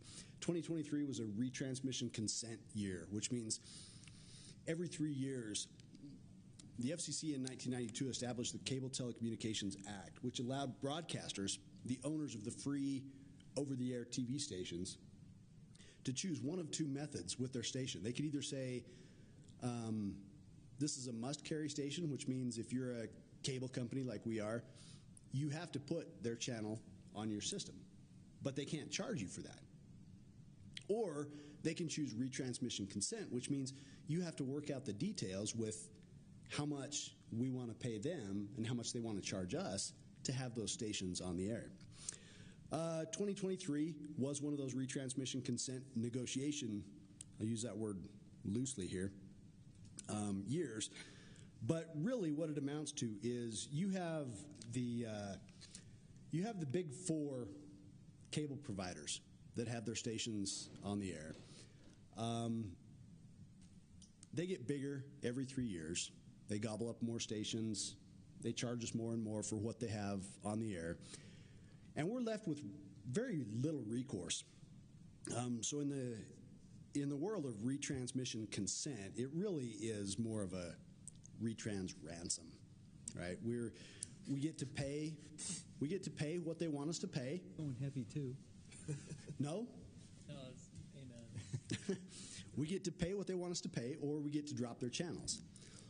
The problem is these big four, Scripps, Nexstar, Bonneville, Sinclair is the other one. They have so many stations on our system that if we get to drop one of them, we drop all their channels. And so we're left with a whole bunch of stations under Sinclair, a whole bunch of stations under Nexstar, Bonneville, Scripps. And let me just highlight what he just said. It is never I don't want this channel, I don't want that channel. It's if you don't take the one that they know you want, if you don't take any of them, then you don't get the one that you want. Let me say it that way. So or in the very least, if you don't take one of them, you're going to pay more for the rest of them to make up for it anyway. So ransom is a good word. It really is. It's what it's amounted to. We don't like to see it, but it is the cable TV world that we live in. But there are a few things I want to talk about that have happened this last year that are going to affect our rates a little bit. So Scripps Media acquired one of the free off-the-air channels, Channel 10. It used to be KUPX. It's now Utah 16, I believe, is what they rebranded it as. They also gobbled up some rights for the Vegas Golden Knights NHL games. They said, okay, we're going to put those games on this previous KUPX Channel 10. Oh, and by the way, we're going to take it from must carry, which was free for us, to retransmission consent. And you get to pay for it because it's now got sports programming on it. It's part of their big conglomerate. Do we drop them all? Not really practical. But it does cost us, it costs our customers. AT&T Sportsnet ceased their operations in September. That means the Jazz got to move somewhere else. They lost their broadcast station. Sinclair picked them up on KJazz, which is a two-edged sword. On the one hand, you've got our basic cable customers now get access to those Jazz games they didn't have before because they were on an expanded basic channel. But at the same time, those basic customers now get to pay for those Jazz games because the rates go up because of that. Colorado Rockies games moved to MLB.com.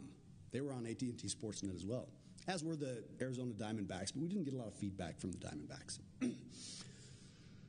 The MLB came to us and said, we've got this on a streaming service. It's MLB.com streaming service that you can sign up for, but we're also going to team up with Comcast and we're going to make an actual channel.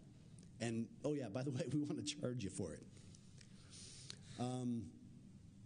They wanted to charge a lot of money for it, for us to have access to those Rockies games when you could subscribe to that app and get access to it yourself if you want those games. So we politely, sort of, declined. This year, upcoming, the Pac-12 is going to dissolve, which means Utah gets to join BYU in the Big 12. Games are going to be carried on ESPN Plus, which is not a streaming channel. So let's talk about our cable TV rates, right? This is the one thing that we wanted to get to. I know it's been a long meeting, so I got there really quick. We're going to do two things this year. We're going to set two separate rates. Because Pac-12 is going to dissolve and our contract ends with them at the end of June, we're going to set one rate for now until the end of June. And this rate actually takes effect April 1st. Customers won't see it on their bill until May 1st. We've got a mandatory 30-day window that the FCC gives us for notifications like this. But then, July 1st, we'll have even slightly lower rates on a couple of the tiers because we lose the Pac-12 channel and its associated cost. So, here we go. Basic cable, all the changes to the basic package takes our basic cable up $9.55 this year. That's a substantial increase. And yes, we feel your pain. We're not asking you for more money. Those broadcasters are. But we do take expanded basic down a few cents, which also takes down Super Digital and our full package because of some other acquisitions, pricing changes in the Super Digital tiers. I think it was Paramount acquired the Viacom channels, and they fixed the rates on some of the, particularly Nick Jr. channel. That brought that rate down to where it should have been, which gave us a little bit of decrease in the Super Digital side. So these are the rates that we're going to go with until June 30th. Then we drop $1.34 in each of the expanded basic, Super Digital, and full package tiers after July 1st. Gets us down to these rates here. Before I move on with some reminders, any questions on the rates? No?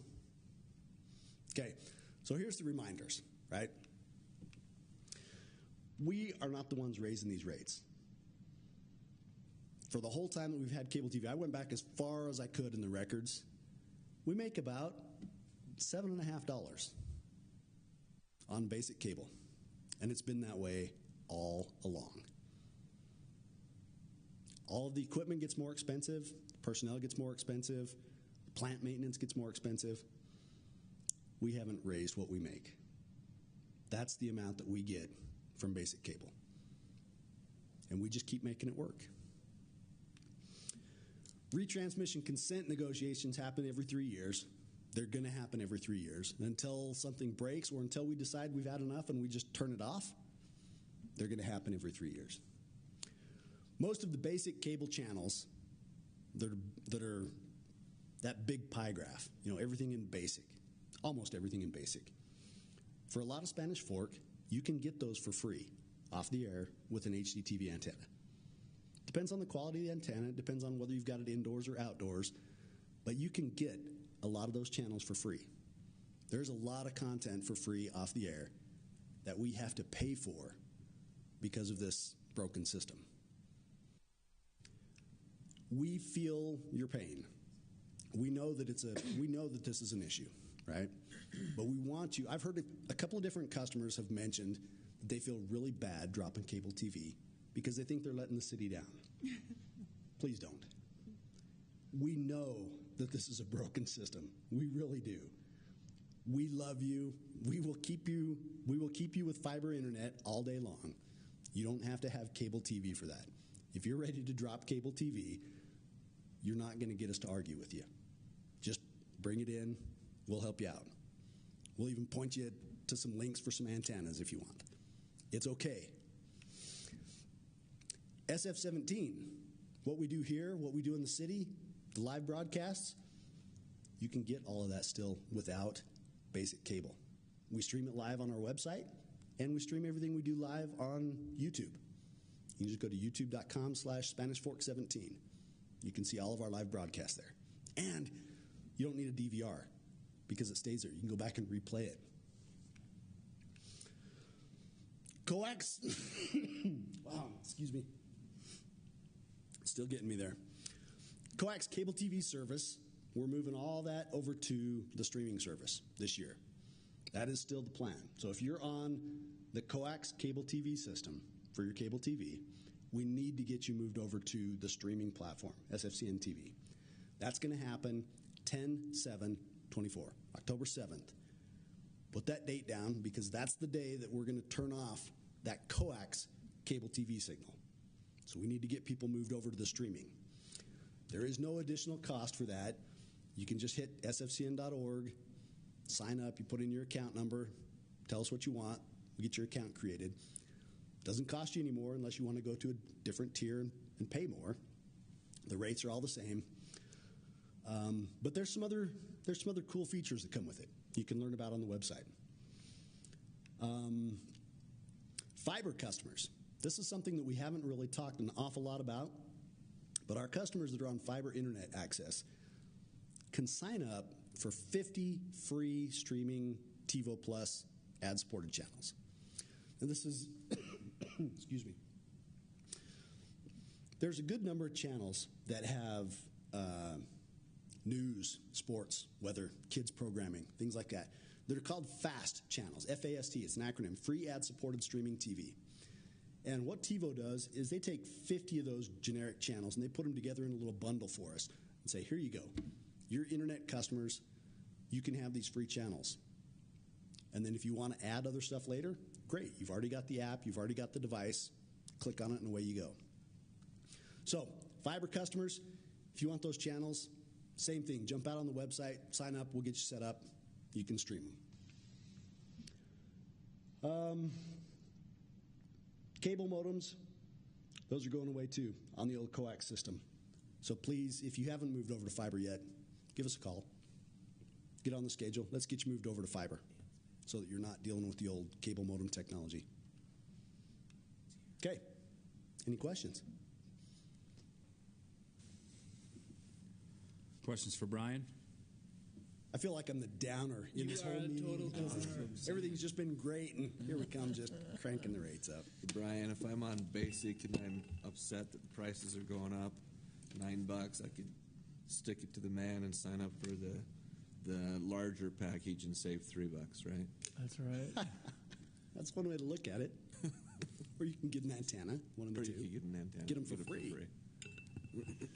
I know your crew would be happy to answer questions if this is over our head, like it still is. I've heard this a couple times, and I'm like, oh, I don't know.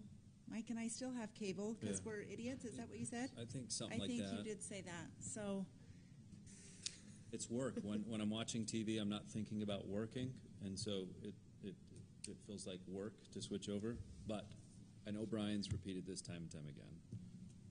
We'll walk you through it. We'll be there to help you if you need on-site help.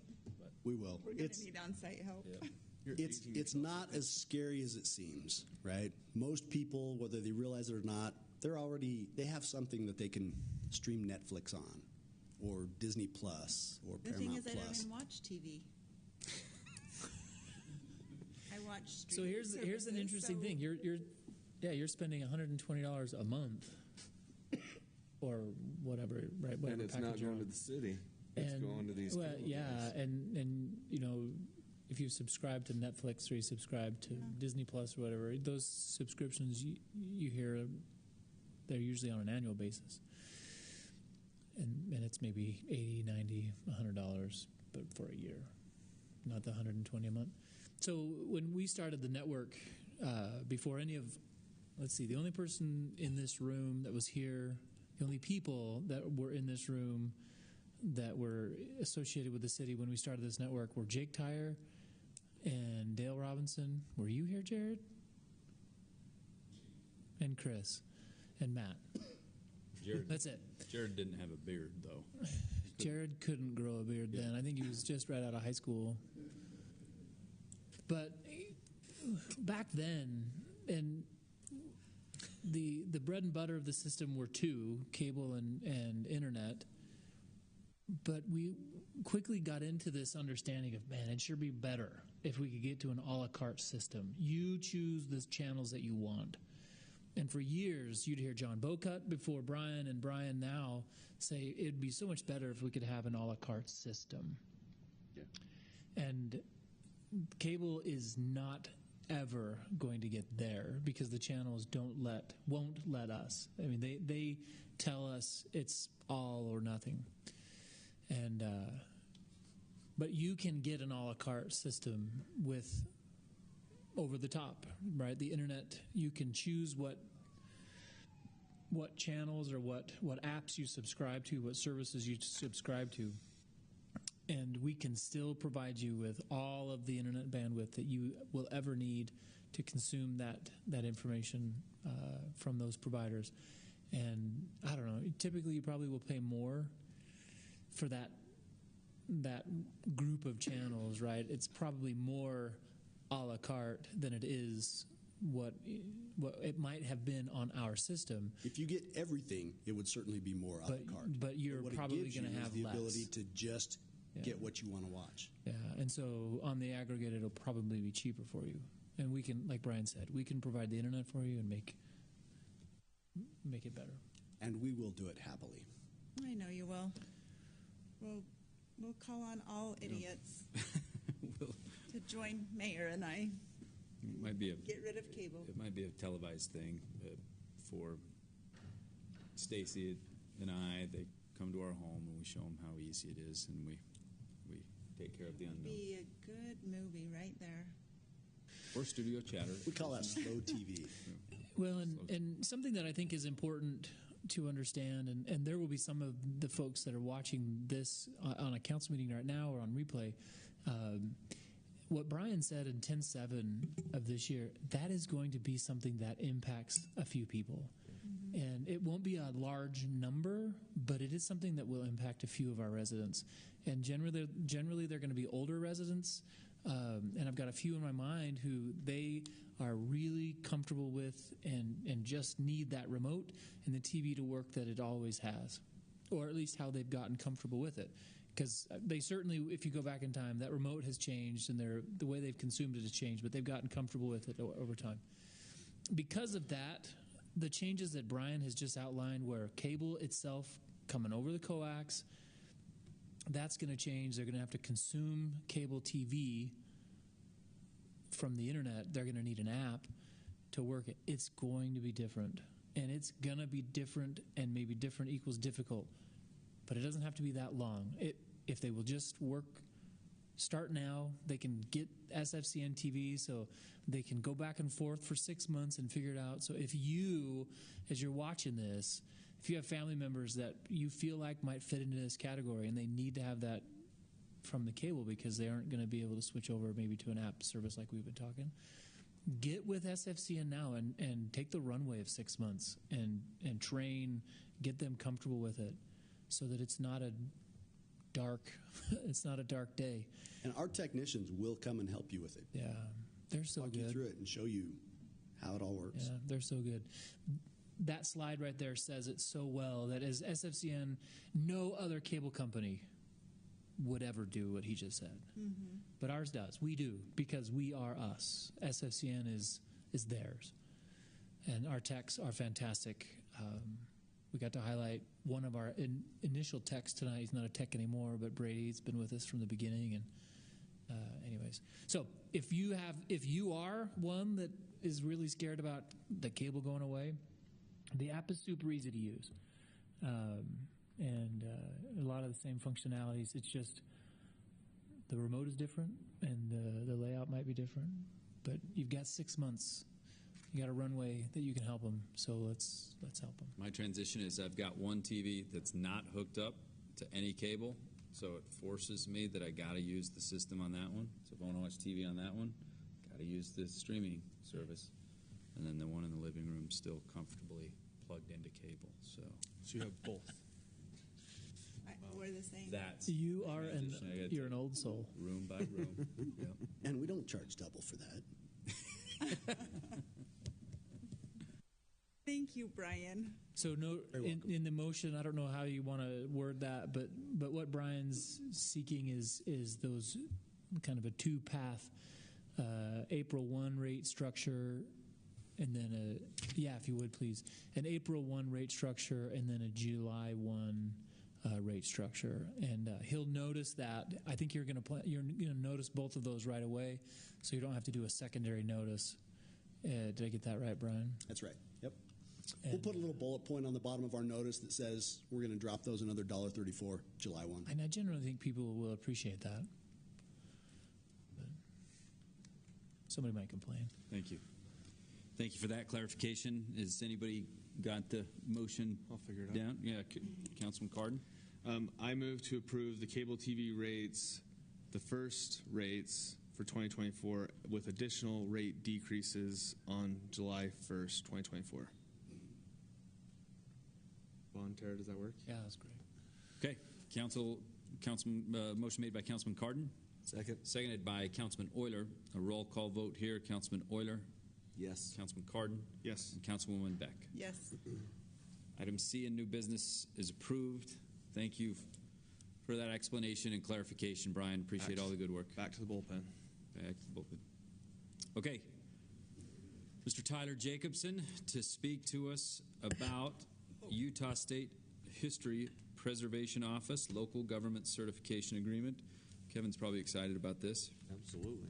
Are you? Do you watch the History Channel? I love the History Channel. On SFCN cable? I don't have SFCN cable. You don't need to answer that. Sorry. You have to feel bad. Remember, Brian said you don't.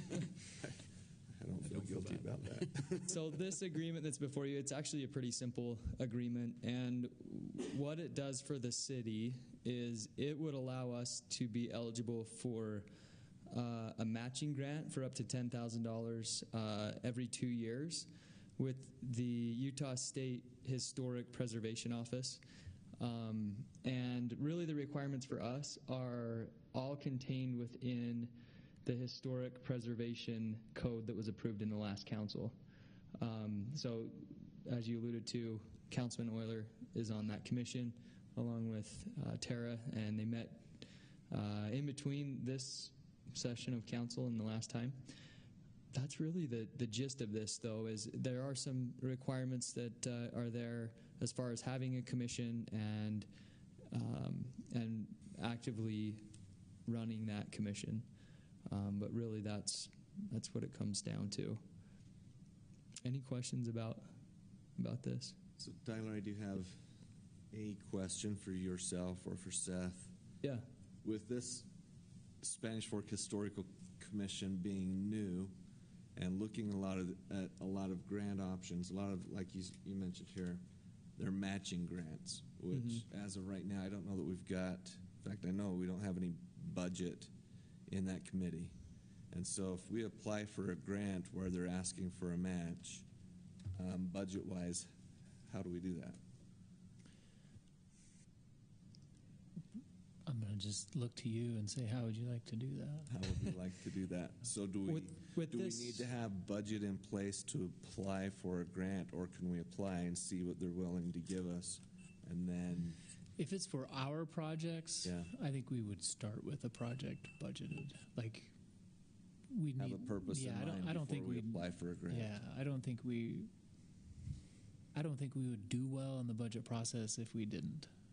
So we would want to be purposeful and deliberate about how we set that up. This is what we want to do. The funds are here or there. Okay. Yeah. And then once we've got the project with the funding in place, apply for a grant to get a match on that project. That's what I would suggest, yeah. Makes sense. And you're talking a little bit more broadly than just this specific agreement, but with this, we wouldn't be able to apply it until next year. So it would be the beginning of 2020, calendar year 2025. So between now and then, we would approve the fiscal year 25 budget, and we could allocate some funds there if you felt it appropriate to. Yeah. Well, we've got about $7 or $8 million worth of projects that we're ready to get started on. So when you want to have that conversation. There is one part of this is rehabilitation or stabilization of a historic building that's on the National Registry. We're in the process of applying to get the City Hall building on that. So if we were able to do that, there are some funds we already have set aside for that in the budget. So we could potentially get the $10,000 go towards that. Okay, great. Thank you. And then in the end, it just becomes a matter of priority, right? Yeah. You guys set that priority, so. Good stuff. I think this is on the right path of what our purpose is, what your new committee is, and not new committee, but an old committee resurrected. Old committee, yeah. And we had our first committee meeting 2 weeks ago, and we've got some excellent people serving on that committee with a lot of great vision and ideas and ways to really promote the heritage that we have in Spanish Fork. Cool. Good stuff. If there's no other questions for Tyler on this one, I'd entertain a motion for item D. I move to approve the Utah State History Preservation Office local government certification. Second. Motion made by Councilman Oyler, seconded by Councilwoman Beck. A roll call vote. Councilman Cardon. Yes. Councilman Oyler. Yes. Councilwoman Beck. Yes. Item D is approved. Takes us to item E under new business, amending Title III, Procurement. Oh, I thought we were going to move F in front of E. Policy. You can't leave after this.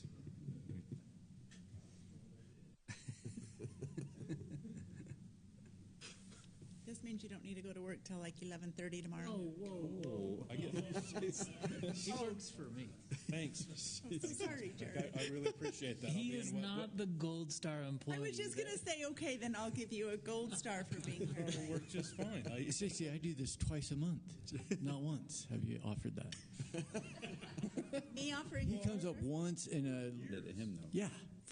I think it's the sports coat, Chris. I think it's the sports coat. Poor thing. I've been here every. You have never come in a sports coat, so you look sharp. You look sharp.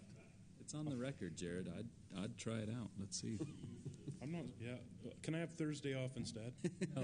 Jared, whatever day you want. He's negotiating now. Anarchy, I tell you what. I just want to know why I'm on the last of the agenda. Well, not second to last. Corey's definitely last. Well, Corey's last because his phone went off. You're last because we wanted him to have a friend.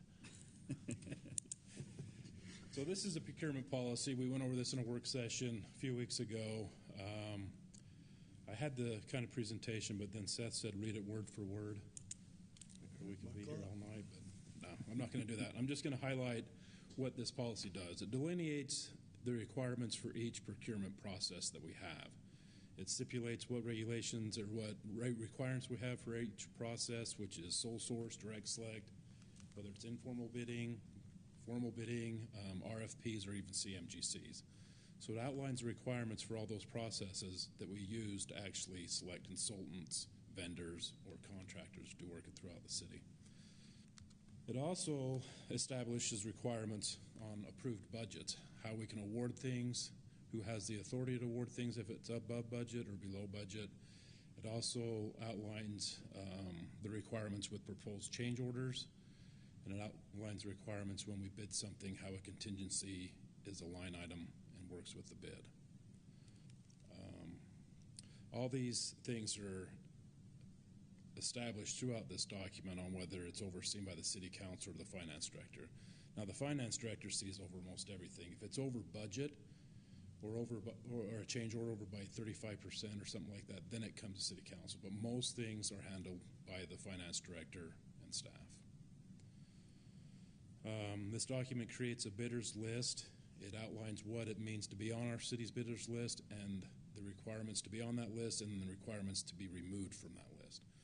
One thing we changed in this policy is that you actually have to be on the bidder's list to be awarded a job. Now, anybody can bid a job, but if they receive the job, they have to meet the qualifications to be put on our bidder's list to be actually awarded the contract. We established a rating system so we can rate contractors, vendors, and consultants. We followed UDOT's process on this. They do the same thing. It's really, really similar to how they rate their contractors, vendors, and consultants. And then that way we can see how our consultants, contractors are doing.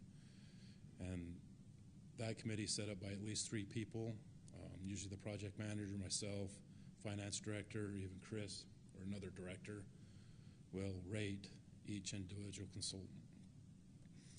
It has exceptions to the bidding requirements. The one that we've kind of outlined in here the most is the real estate and right-of-way acquisitions with easements. We bring almost every single right-of-way acquisition, easement, property acquisition to you, whether it's $1 to $1 million, we'll say. But this gives the city manager authority to keep anything under $100,000.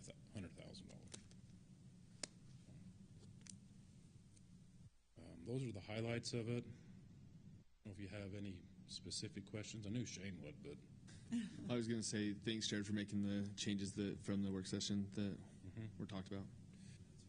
I've made a lot of changes. Vaughn's reviewed it, Seth's reviewed it, Tyler's reviewed it. Everybody, I think, in this room has reviewed it. And this document, I'm sure it's not going to be 100%. Through this year, we're going to keep notes. We're going to track the document and make adjustments as needed. Not every month, but obviously probably this time next year we'll have a brand new document saying this worked, this didn't work. Let's make these changes. Find the longest meeting of 2025 to put Jared at the end, is what he just said. Do other cities do this? Do you know? Yes. We've, throughout the year, it took us a year and a half to do this. I researched what other cities did, including Orem, Sandy. I even looked into Park City on the CMGC side of it, and then just really looked into what the state was doing.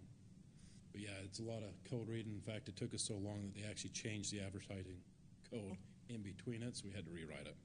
So, but it does follow the state advertising code. Okay. This has been a significant effort on Jared's part and a number of others, and really appreciate all joking with Jared aside. It's always fun to be able to joke with Jared, but all joking. What? Taken Thursday. And you still deserve a gold star. But really appreciate his efforts and working with everybody that he did.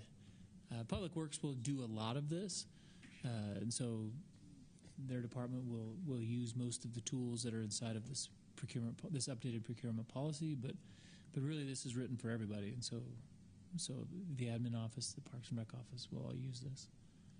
And like Jared said, I think everybody is expecting that there will be changes that will need to be made, and this isn't the right number, this is the wrong threshold. You'll come and you'll say that's too high or that's too low, and we have no issues with that. We'll take note and make adjustments, knowing that it can be tweaked going forward. Jared's been working on this for over 2 years, and he has become kind of an expert in the state on procurement policies. He's read policies from all over the state and the state policies, and is really valuable now with all of his purchasing knowledge. So just really appreciate all the work he's put into this. It's been a hard project. Basically, working with Jordan and lots of other people at the city, he's really rewritten a lot of code here. Jordan owes me a vacation day or two. No, I do have 2 other cities. I won't name their names. So once this is adopted, they want a copy. Yeah. 2 northern cities want a copy of our policy once it's done. Too bad. Charge them. Consulting thing. You can keep all the money. Okay. I better get off mine. It's getting late. 9:30. Yeah, I shut down at night, so let's speed it along. Shane's gone, so there's no questions. Good job, Jared. Okay. Corey, you better be thinking of what you're going to ask for. It's okay. We've now muted Council Member Beck's microphone. I move to approve. Oh, are there questions? Thank you. Any questions for Jared on this? No, Jared, thank you, Jared. Yeah, I'd add to it. Thanks. This is a big lift, and it sets again the financial health of Spanish Fork up to be transparent and have these policies in place. So it's good. It's good stuff. Okay. Thank you. Thank you, Jared. And this is a significant move toward efficiency as well. This is transparent and efficient. Which efficiency, time is money. Yeah. So let's be efficient. Let's be thorough. And this policy sure helps us get there. So good stuff. Okay, I'll go ahead and move to approve the ordinance amending Title III procurement policy. Second. Motion made by Councilwoman Beck, seconded by Councilman Cardon. A roll call vote. Councilman Cardon. Yes. Councilman Oyler. Yes. And Councilwoman Beck. Yes. Item E is approved. Takes us to item F, the Municipal Wastewater Planning Program, MWPP. We saved the exciting stuff for last. Yes. I know. Keep Yes. you awake. The Municipal Wastewater Planning Program is administered by the Division of Water Quality. And really, it comes in the form of a survey to us to help us analyze and plan for the future, how our operations are going to keep our sewer system whole. It also serves as a tool to help staff speak to City Council about our needs in a way that we can get things done. So it's required by the state. I guess the highlights of our system, our existing treatment plant is old and costing a lot to keep running and not doing the best job in treating the water like we'd like. So that's why we've moved forward with a new treatment plant. The collection system is in good shape. There are some older lines that we're focusing on replacing. Some of the concrete lines that are corroded and giving us troubles, we're moving forward significantly on those to try to line them and get them whole and reduce that risk. Our lift stations, 3 of the 4 have been built within the last 3 years, so they're in good shape. So overall, good shape. We're focusing on areas, but our big push is the treatment plant. So I don't know if there's specific questions. Our rates are planned in a way that look good to afford all this and keep us moving forward. So You did not stay here that long to say just this. You got to say more. I'm here for questions. So the privilege to bring donuts or something. I don't know. I offered for him to come later, and he said, I want to see the mayor's State of the City address. I did, and my His son's a exact wrestler words. as well, so he was here. He didn't wrestle in state, but he was on the team, so figured I wouldn't leave and come back. And he wanted to support Jared. And he wanted to support Jared, his friend. We've had some fun in the back. I don't know so if that was that's a all right. lie. But Thank you. Thank you. Well, Corey, this is, again, we've been talking about the waste water treatment facility for a long time and in a lot of meetings, and I know the residents don't always drive by it because you're in a place where, you know, that's where you pick for a waste treatment facility is where you don't drive by it. But Although you can see it while you're getting off the freeway right there. So. yeah, when you're driving by that way. But really, you've done a great job of bringing us up to a system that is sustainable and workable and makes it good for us. And Mapleton, it was in Mayor Hake's State of the City address that I saw earlier today as well. So your facility made it in 2 State of the City addresses. So you should have been to one early in the morning too, you know, but it's great. So great work. Appreciate it. Thank you. Thanks, Corey.